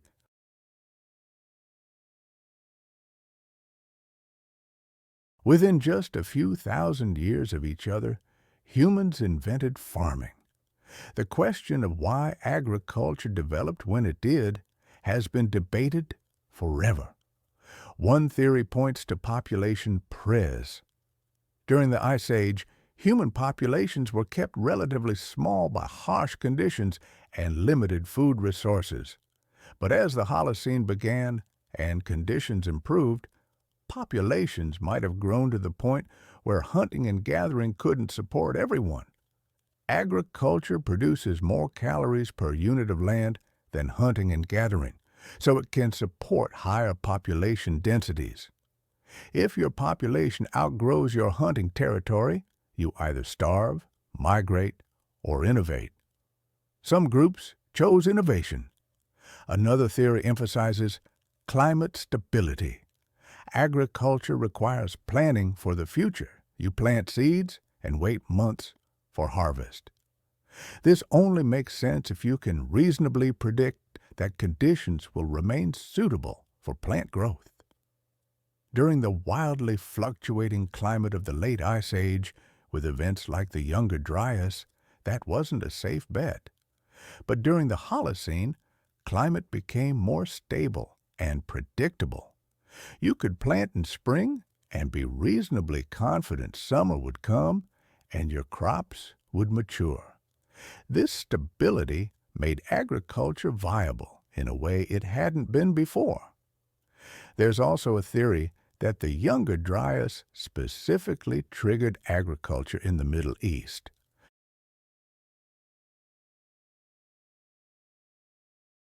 The idea is that hunter-gatherers in the Fertile Crescent had developed semi-sedentary lifestyles during the warm period before the Younger Dryas, living in villages and intensively harvesting wild grains. Then the Younger Dryas hit, and those wild grains became less productive. To maintain their lifestyles and avoid starvation, people started actively cultivating the grains, selecting for varieties that produced more food. When the Younger Dryas ended, they were already farming and just continued. Whatever triggered it, agriculture spread rapidly once it started, and it came with a massive package of changes to human society. You can't be nomadic and farm effectively. You need to stay in one place to tend crops and protect them from animals and thieves. So agriculture led to permanent settlements, villages that grew into towns and eventually cities. These settlements required new forms of social organization. Who controls the land? How do you store surplus food? How do you defend your settlement? How do you resolve disputes? Agriculture also changed human diets dramatically, and not always for the better. Hunter-gatherers typically had diverse diets with lots of protein and varied nutrients from many plant and animal sources. Early farmers ate mostly carbohydrates from a few grain crops, supplemented with whatever else they could grow or gather.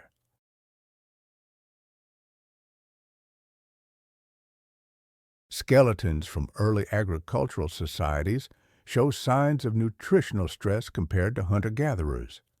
More cavities from all the starchy foods, shorter average stature, diseases associated with dietary deficiencies. Agriculture allowed population growth, but individual health often declined. Disease became a much bigger problem once humans started living in permanent settlements. When you're nomadic and moving frequently, your waste gets left behind, and diseases don't have time to build up. But in permanent villages, the shift to agriculture wasn't just a change in how we found food, it was a complete reshaping of our world. It's easy to forget that the diseases that plague us today, things like measles, smallpox, tuberculosis, and even influenza, largely originated in domestic animals. They jumped to humans because we started living so closely with livestock. Farming, in a way, made us more vulnerable to epidemics, but the overwhelming advantage of agriculture was its ability to support a far greater number of people per square kilometer. Where wild land might sustain only a handful of hunter-gatherers, a field of wheat could feed dozens, even hundreds. This led to larger populations, which in turn meant more workers, more soldiers, more inventors, more of everything. When agricultural societies encountered hunter-gatherer societies, the farmers, more often than not, won simply through weight of numbers.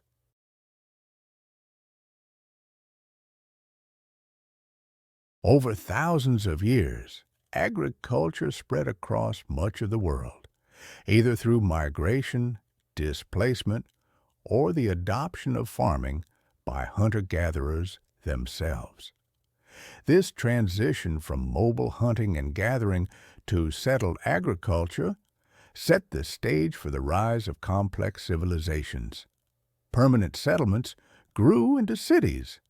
Cities needed food, leading to trade networks with surrounding agricultural areas. Trade required record-keeping, which spurred the invention of writing in multiple regions independently. Complex societies developed hierarchies, rulers, priests, craftspeople, farmers, and slaves, forming distinct social classes. Organized religion became more prominent, with monumental architecture like temples and pyramids built to honor gods or rulers. Specialized occupations emerged as people focused on pottery, metalworking, or administration instead of food production. The first civilizations arose in river valleys where agriculture thrived: Mesopotamia, Egypt, the Indus Valley, and the Yellow River. These civilizations developed writing, mathematics, astronomy, and metallurgy, all the hallmarks of a complex society. And all of this unfolded within just a few thousand years after the end of the last ice age. It's a rapid transformation, really, from small hunter-gatherer bands to cities teeming with tens of thousands. Yet, it's important to remember that even as these civilizations rose, hunter-gatherer societies continued to thrive in other parts of the world.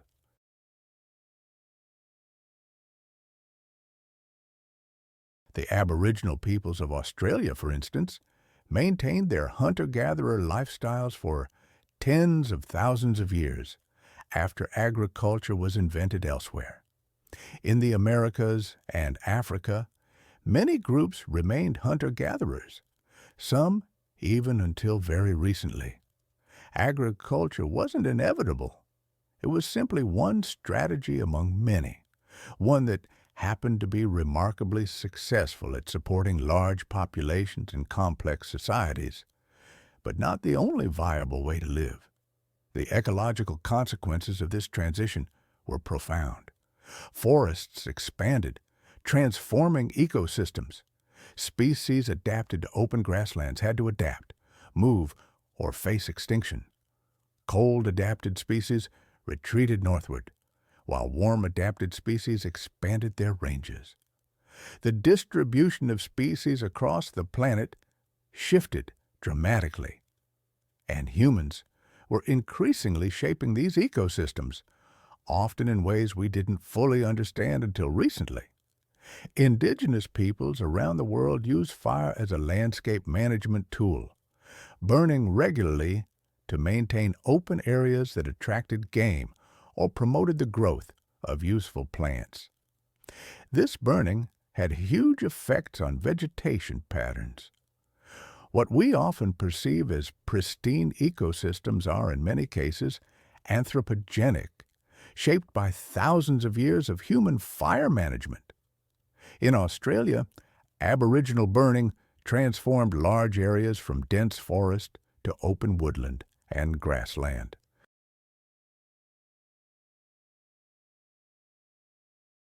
In North America, Native American burning maintained vast prairies and savannas that might otherwise have been forested. When Europeans arrived and disrupted these practices, ecosystems often shifted dramatically. The wilderness they saw wasn't pristine nature. It was the result of millennia of active human management. The extinction of megafauna also had cascading ecological effects that we are still trying to fully understand. Mega-herbivores like mammoths weren't just eating plants. They were ecosystem engineers. They knocked down trees, maintained open areas, distributed nutrients, and created trails. When they disappeared, these functions disappeared too. Some scientists believe forests expanded after the Ice Age partly because there were no longer giant herbivores suppressing tree growth. There's even a hypothesis that megafauna extinction contributed to climate change. Large herbivores produce a lot of methane, a potent greenhouse gas. When megafauna populations crashed, methane emissions might have decreased significantly, and the transformation from open grasslands to forests changed the reflectivity of the land surface, affecting how much solar energy was absorbed versus reflected. The loss of those giant creatures, the megafauna, it wasn't just a loss of food for early humans. It was a loss of so much more. Mammoth ivory, for instance, was essential for tools, art, even construction. Hides gave clothing and shelter, and bones?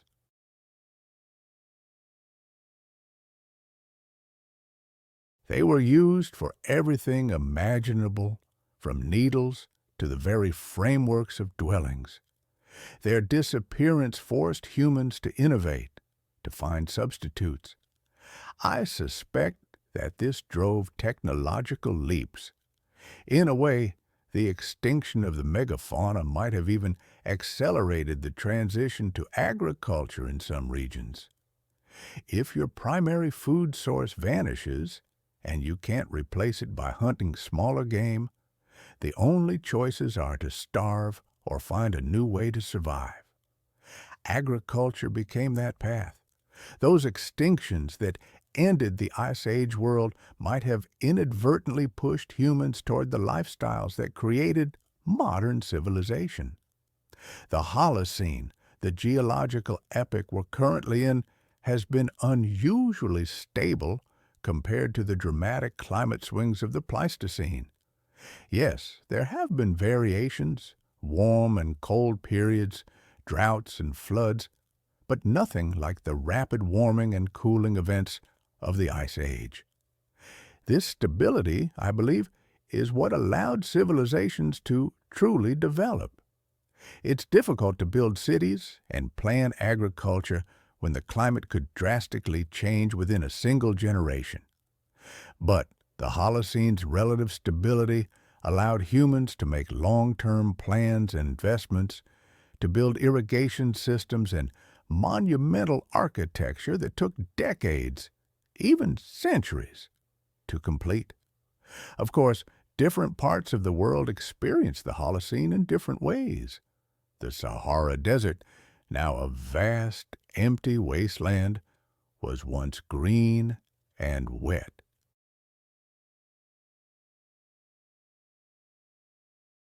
From about 11,000 to 5,000 years ago, increased monsoon activity brought more rain to North Africa. Rivers flowed through what is now desert, lakes filled valleys, vegetation covered areas that are now bare sand. People lived throughout the region, herding cattle and developing agriculture. The rock art from this period shows hippos, giraffes, elephants, animals that seem impossibly out of place today. But then, around 5,000 years ago, the African monsoons weakened, and the Sahara dried out relatively rapidly. Within just a few centuries, the green Sahara transformed into the desert we know. This desertification forced populations to migrate, many moving to the Nile Valley, where water remained available. Some historians suggest that this migration and concentration along the Nile contributed to the development of ancient Egyptian civilization. Climate change driving human migration, driving civilization development. It's all interconnected. Similar stories played out elsewhere. The Middle East was relatively wet in the early Holocene, supporting agriculture and early civilizations. But droughts have repeatedly stressed or collapsed civilizations there. In Mesoamerica, droughts have been linked to the collapse of Maya civilization.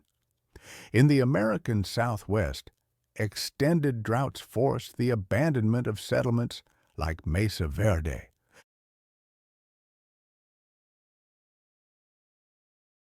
Climate variability during the Holocene has been a constant factor shaping human history, even though the swings were mild compared to the Ice Age.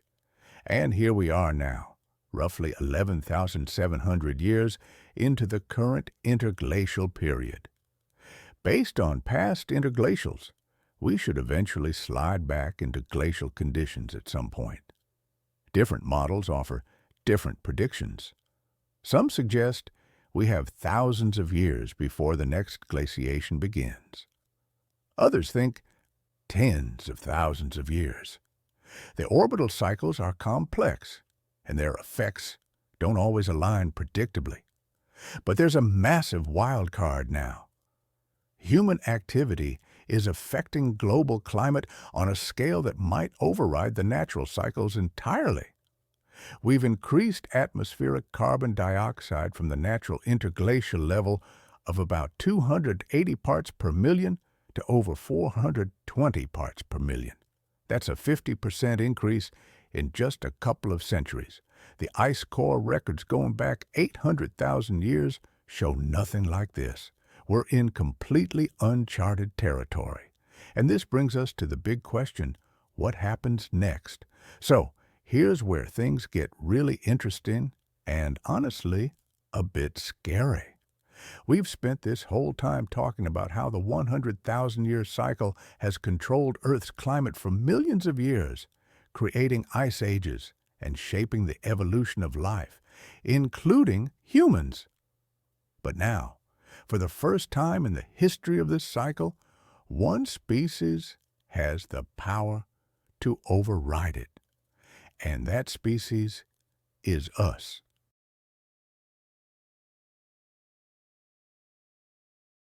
Some scientists believe we've already delayed or canceled the next glaciation. The extra carbon dioxide we've pumped into the atmosphere warming the planet, making it unlikely that northern hemisphere summers will be cool enough to allow ice sheet formation, even when the orbital cycles shift toward glacial conditions. We might have prevented the next ice age from ever happening. Sounds good, right? Nobody wants kilometers of ice covering Canada and Scandinavia again. But the problem is, we're not just preventing the next ice age. We're warming the planet way beyond normal interglacial conditions. And we're doing it incredibly fast. Let's talk about what we've learned from studying ice age cycles and why it matters right now. First, and most importantly, the climate system has tipping points. It's not linear or gradual. You can push the system for a while and see only small changes, then suddenly cross a threshold and boom, rapid dramatic shifts happen. The Younger Dryas is the perfect example. Gradual warming, then catastrophic freshwater flooding, then abrupt climate reversal within decades. The system flipped states faster than human lifetimes. We're seeing similar threshold behavior today in multiple parts of the climate. Ice sheets don't melt in a way that's uniform or predictable.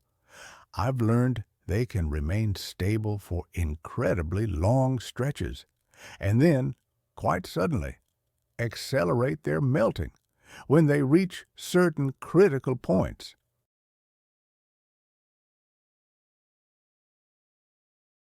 It's the same with ocean circulation patterns. They might weaken gradually, but then potentially shut down with surprising speed. And permafrost, frozen for millennia, can abruptly thaw, releasing greenhouse gases that only amplify the warming. These aren't gentle, smooth transitions. They're systems where even a small additional push can trigger huge reactions. And we're pushing multiple systems toward these tipping points all at once. Arctic sea ice is declining dramatically. Since satellite measurements began in the 1970s, the minimum extent in summer has dropped by about 40%. Some models even suggest we could see ice-free Arctic summers within decades. It's a self-reinforcing cycle. Less ice means more heat absorption by the ocean, which of course leads to more warming and more ice loss. The Greenland ice sheet is losing mass at an accelerating rate, around 250 billion tons per year, according to recent measurements. If it all melted, Greenland holds enough ice to raise global sea levels by about 7 meters. No one expects it to melt completely anytime soon, but even losing a fraction of it over the coming centuries would massively impact coastlines across the globe. And once major melting begins, these feedback effects make it incredibly difficult to stop. Exposed, darker rock absorbs more heat. Meltwater lubricates the base of the ice, causing it to flow faster. Warm ocean water finds its way underneath, melting the ice from below.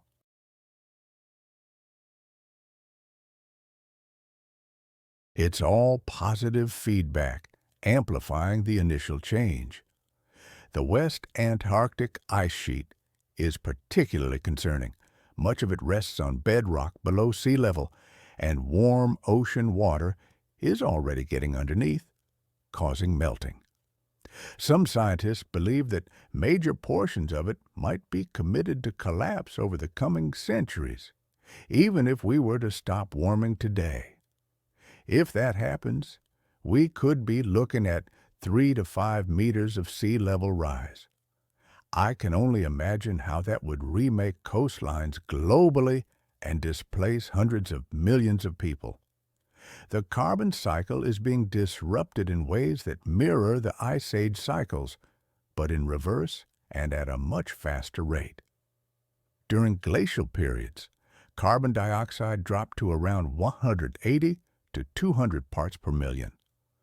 During interglacial periods, it rose to about 280 to 300 parts per million. This swing of roughly 100 parts per million took tens of thousands of years, driven by natural ocean and vegetation processes.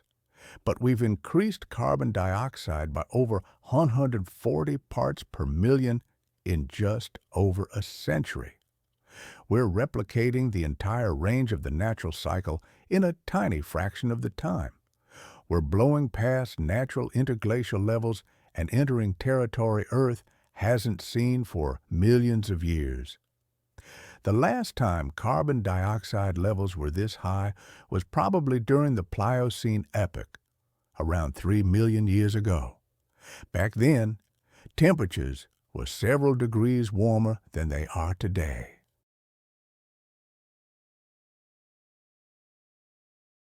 Sea levels were 15 to 25 meters higher, and the Arctic was forested instead of covered in ice. That's where we're headed if we don't change course. And the rate of change matters as much as the magnitude. Ecosystems can adapt to gradual changes over thousands of years. Species migrate, evolution selects for new traits, and ecological communities reassemble. But when change happens in decades or centuries, there's simply no time for gradual adaptation. Species either move fast enough or they face extinction. We're already seeing range shifts in thousands of species. Plants flowering earlier, animals moving toward the poles or up mountains, ocean species shifting to cooler waters. Some species are adapting successfully, while others aren't. And we're likely headed for another extinction wave. It might not be as dramatic as the megafauna extinctions of the past, but it will still be significant. Current extinction rates are already elevated above background levels, and climate change is adding another major stressor on top of habitat loss and pollution.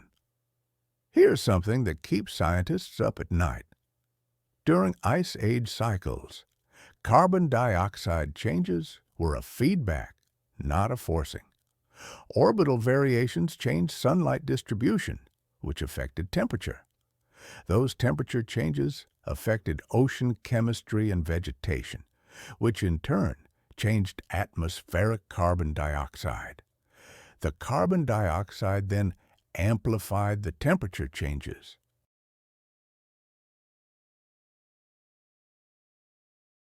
It was a feedback loop within the system responding to external astronomical forcing. But what we're doing is different. We're directly forcing carbon dioxide changes by burning fossil fuels. This is direct forcing, not feedback. And all those natural feedbacks that amplified carbon dioxide changes during Ice Age cycles are still operating. They're amplifying the changes we're causing.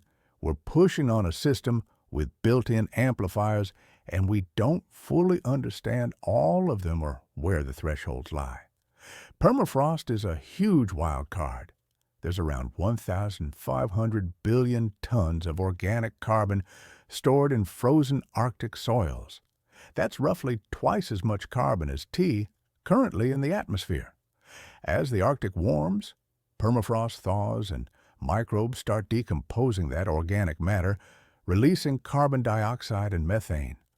It's a classic feedback loop. Warming causes thawing. Thawing releases greenhouse gases, and greenhouse gases cause more warming. How fast this happens is uncertain, but the potential for permafrost to become a major additional carbon source is real and, frankly, scary. The ocean has absorbed about 90% of the extra heat trapped by greenhouse gases so far. This has slowed atmospheric warming, but at the cost of warming the ocean itself. Warm water holds less dissolved oxygen. We're already seeing expanding dead zones where oxygen levels have dropped too low to support most life.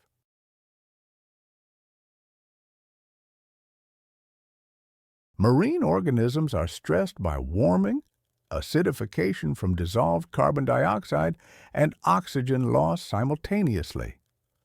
Coral reefs are being devastated by repeated bleaching events. These ecosystems, which support enormous biodiversity, are collapsing. I find myself thinking about the future millions of years from now. What will geologists see when they study the sediments of our time? They'll find a clear marker, I suspect. Isotope ratios reflecting massive carbon combustion, extinction signatures, novel materials like plastics, and concrete embedded in the sediment. They'll recognize that something unprecedented happened during this brief moment. The question that will remain, the one that haunts me, is whether they'll also see evidence that we successfully navigated the crisis. That depends on what we do in the coming decades. The data regarding the Atlantic Meridional Overturning Circulation, or AMO, is noisy and doesn't extend back very far, but it does show signs of weakening. Multiple lines of evidence suggest it might be slowing. If it weakens significantly, or even shuts down, it could cause regional cooling in parts of Europe. It's a strange paradox. Global warming could trigger regional cooling. Climate is, without a doubt, complicated and often counterintuitive. What do we do with this knowledge? Well, understanding the 100,000-year cycle teaches us that Earth's climate is sensitive to relatively small forcing changes.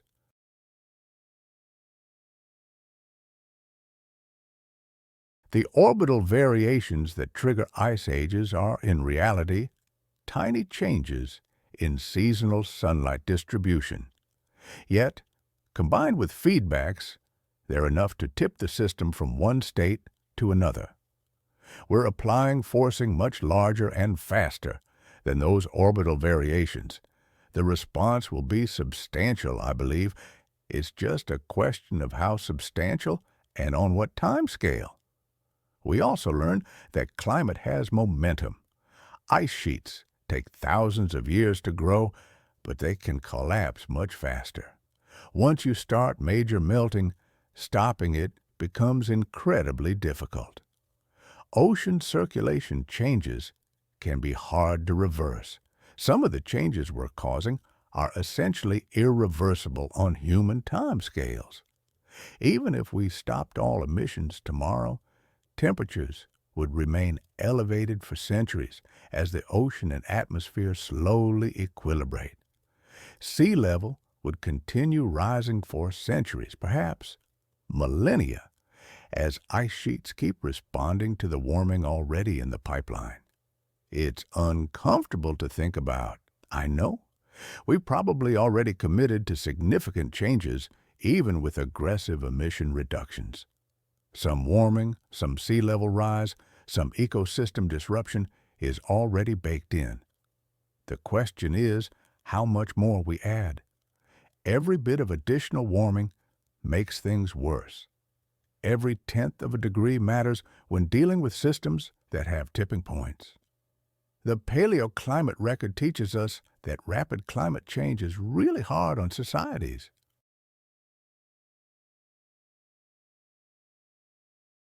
Climate changes at the end of the Ice Age contributed to megafauna extinctions and forced major changes in human subsistence. Droughts during the Holocene have toppled civilizations, and those were natural variations societies had no control over. We're causing changes faster and potentially larger than those natural variations. With over 8 billion people to feed and house, many in areas vulnerable to climate change, the implications are staggering. Coastal cities face flooding from sea level rise.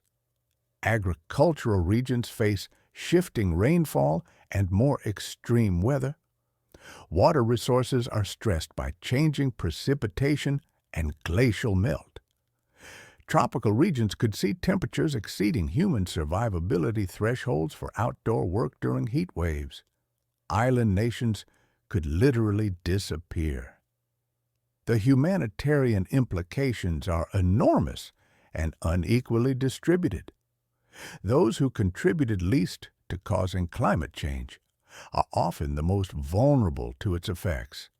But understanding the problem is the first step toward addressing it. We know more about climate now than ever. We can see changes happening in real time with satellites and monitoring. We can model future scenarios with increasing accuracy. And we have technologies available that could dramatically reduce emissions if deployed at scale. Solar and wind are now cost competitive with fossil fuels in many places. Electric vehicles are becoming mainstream. Energy storage is improving.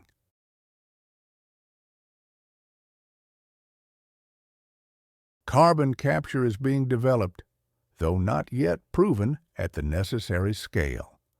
The challenge isn't really technological anymore. It's political, economic, and social. Getting 8 billion people to coordinate on emission reductions, equitably distributing costs and benefits, navigating competing interests, that's the hard part. Climate change is the ultimate tragedy of the commons. Individual actors benefit from burning fossil fuels, but everyone suffers the consequences. Solving it requires collective action at a scale humanity has never achieved. Some people feel despair. The problem seems too big, changes too slow, obstacles too numerous. I understand that. But humans have navigated existential challenges before. We survived the Ice Age through adaptation and innovation. We transitioned from hunting megafauna to agriculture, fundamentally transforming our relationship with the planet. We've overcome diseases, expanded lifespans, created technologies that would seem like magic to our ancestors. We're not helpless. We're just facing a problem requiring unprecedented coordination. The 100,000-year cycle will eventually resume, assuming we don't permanently alter it. The orbital mechanics haven't changed. Naturally, Earth would eventually slide back into glacial conditions tens of thousands of years from now. But we're writing a new chapter, one where human activity is a major climate driver, not just a responder.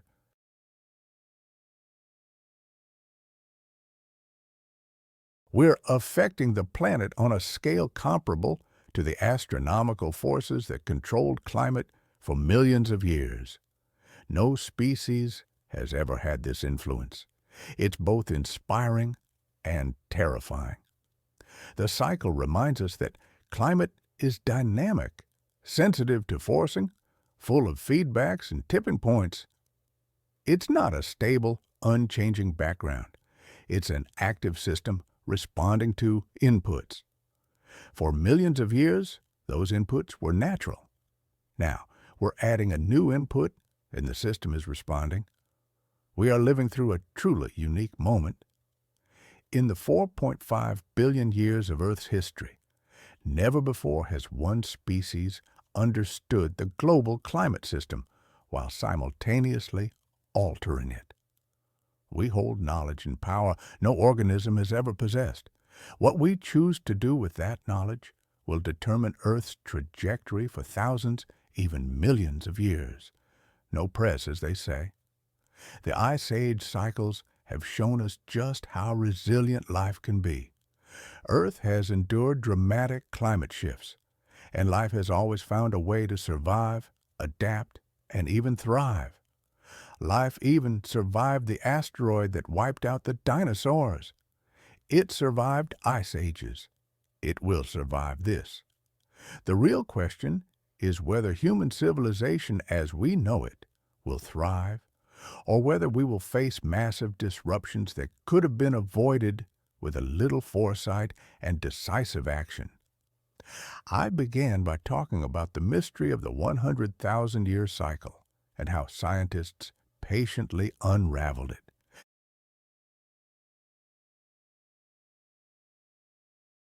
That very same scientific community is now sounding the alarm about anthropogenic climate change, using the same rigorous methods that revealed the secrets of the Ice Age cycles.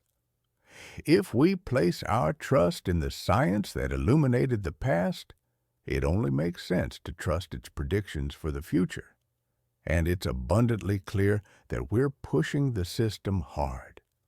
We will see significant responses, and the window for averting the worst outcomes is rapidly closing. The Ice Age taught our ancestors to be adaptable and innovative. That resilience is in our DNA. We can harness those very traits to navigate the challenge we've created, but we need to act collectively and quickly. The climate system operates with momentum and time lags. Actions taken today won't fully manifest for decades, but inaction today commits us to changes that will unfold for centuries to come. Each year of delay only makes the eventual response more difficult and disruptive. So, where does that leave us? We are 11,700 years into an interglacial period that should eventually come to an end. We are armed with an understanding of how climate works, and we are actively changing it at a pace faster than natural processes typically do. The 100,000-year cycle that shaped human evolution is now being overridden by human activity.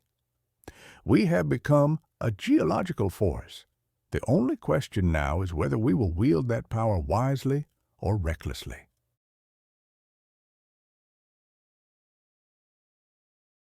The answer will determine what kind of planet future generations inherit and whether they will regard us as ancestors who rose to the challenge or as a cautionary tale of a species that understood the problem but failed to act.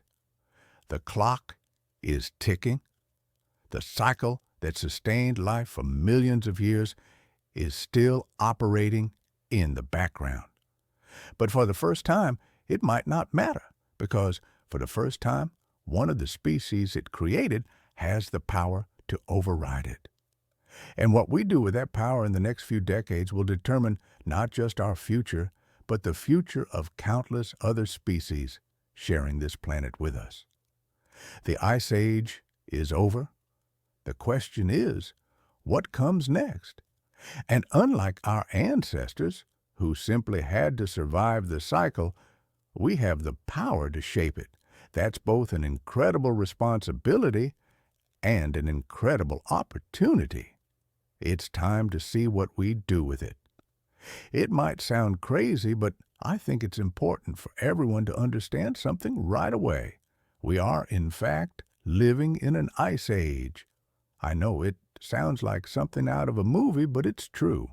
This ice age, known as the Pleistocene, actually began about 2.6 million years ago, and technically, it hasn't ended. And here's where it gets even more interesting. Every 100,000 years, almost like clockwork, our planet undergoes these dramatic shifts. Massive ice sheets spread across large parts of the continents, and then, just as dramatically, they melt away again.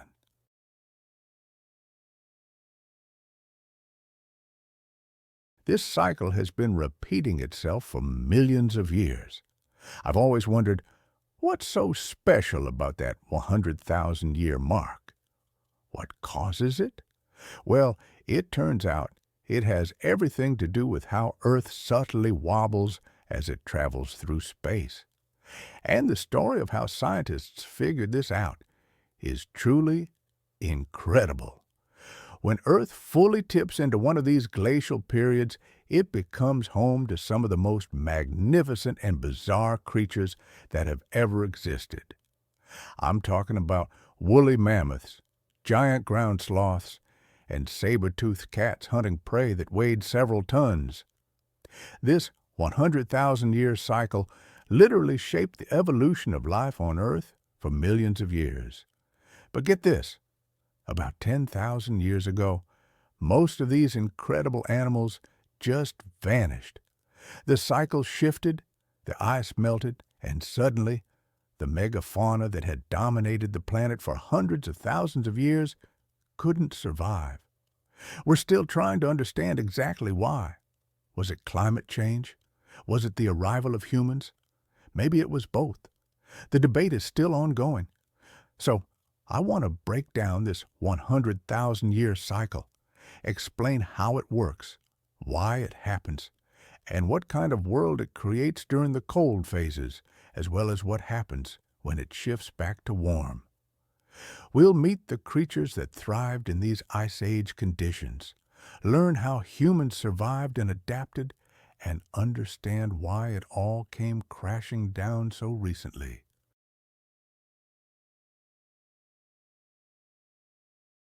And we'll also consider where we are in the cycle right now and what that might mean for our future. First, let's start with the basics.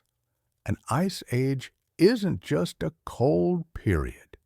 It's an extended chunk of time, millions of years, where Earth's temperature drops enough that massive ice sheets and glaciers take over large portions of the planet's surface. As I mentioned, we're currently in the Pleistocene Ice Age, which began about 2.6 million years ago and hasn't technically ended yet. Now, within any ice age, you get fluctuations. There are glacial periods where it's really frozen and interglacial periods where it warms up. We're in an interglacial period right now and have been for about 11,700 years. So, when people say the Ice Age, they usually mean the last glacial period, which lasted from about 115,000 years ago to 11,700 years ago. That's when the ice sheets were at their biggest and the megafauna were running the show. During that last glacial period, the temperature was only about 6 degrees Celsius colder than today on average. 6 degrees doesn't sound like much, right? But we're not talking about 6 degrees in one spot. We're talking about 6 degrees worth of thermal energy being sucked out of the entire planet. All the oceans, all the land masses, the whole atmosphere. That's enough to completely transform the world. Huge ice sheets covered most of Canada and northern Europe.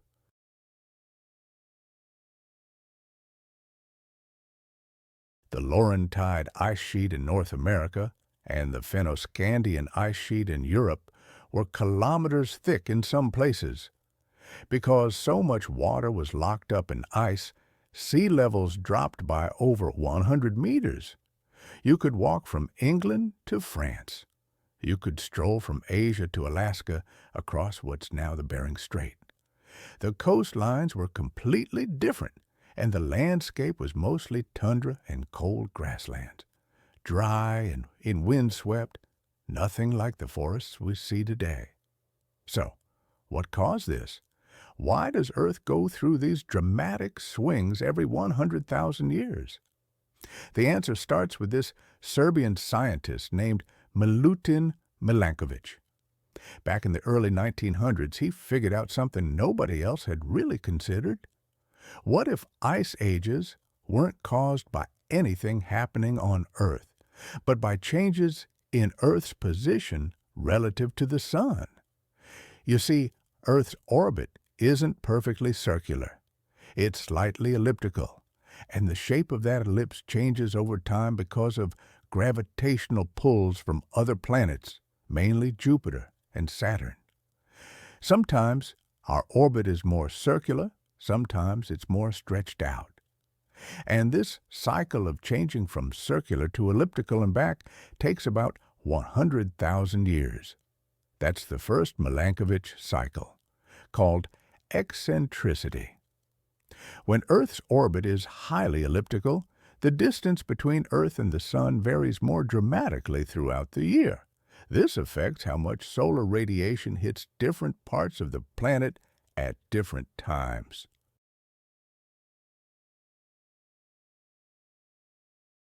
And here's the crucial part.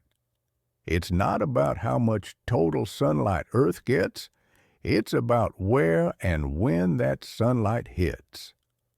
Northern Hemisphere summers are the key because that's where most of the land is. If Northern Hemisphere summers are cool enough that winter snow doesn't fully melt, the snow sticks around. Year after year, it piles up. Eventually, you've got ice sheets forming, and once ice sheets start growing, they reflect more sunlight back into space, which cools things down even more, which allows more ice to form. It's a runaway feedback loop. But eccentricity isn't the only cycle. There's also obliquity, which is the tilt of Earth's axis. The more tilted Earth is, the more extreme the seasons. This tilt varies on a roughly 41,000-year cycle. When Earth is less tilted, the difference between summer and winter is milder, which means summer might not be warm enough to melt all the winter ice. Ice accumulates, and an ice age begins. The third cycle is precession, or wobble. Earth wobbles on its axis it's strange to think about how delicate Earth's climate really is. It's not a stable, fixed thing. The amount of sunlight hitting different parts of the planet changes in cycles, and these cycles can dramatically reshape the world. I find myself thinking about a spinning top that's starting to slow down. Its wobble changing, which hemisphere tilted toward the sun during different parts of Earth's orbit.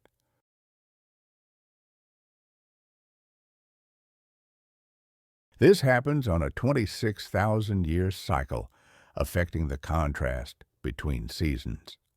Right now, the Northern Hemisphere experiences winter when Earth is closest to the sun, resulting in milder winters than they would otherwise be. But during other phases of this precession cycle, that flips, and Northern Hemisphere winters can become much colder. When you combine all three of these cycles, eccentricity, obliquity, and precession, they work together to control Earth's long-term climate. The weird thing is, the 100,000-year eccentricity cycle is actually the weakest of the three in terms of changing incoming solar radiation. The other two cycles should matter more, but when scientists started drilling cores out of ocean sediments and ice sheets to reconstruct past climate, they found that the dominant pattern is 100,000 years. The weak cycle somehow dominates the whole system.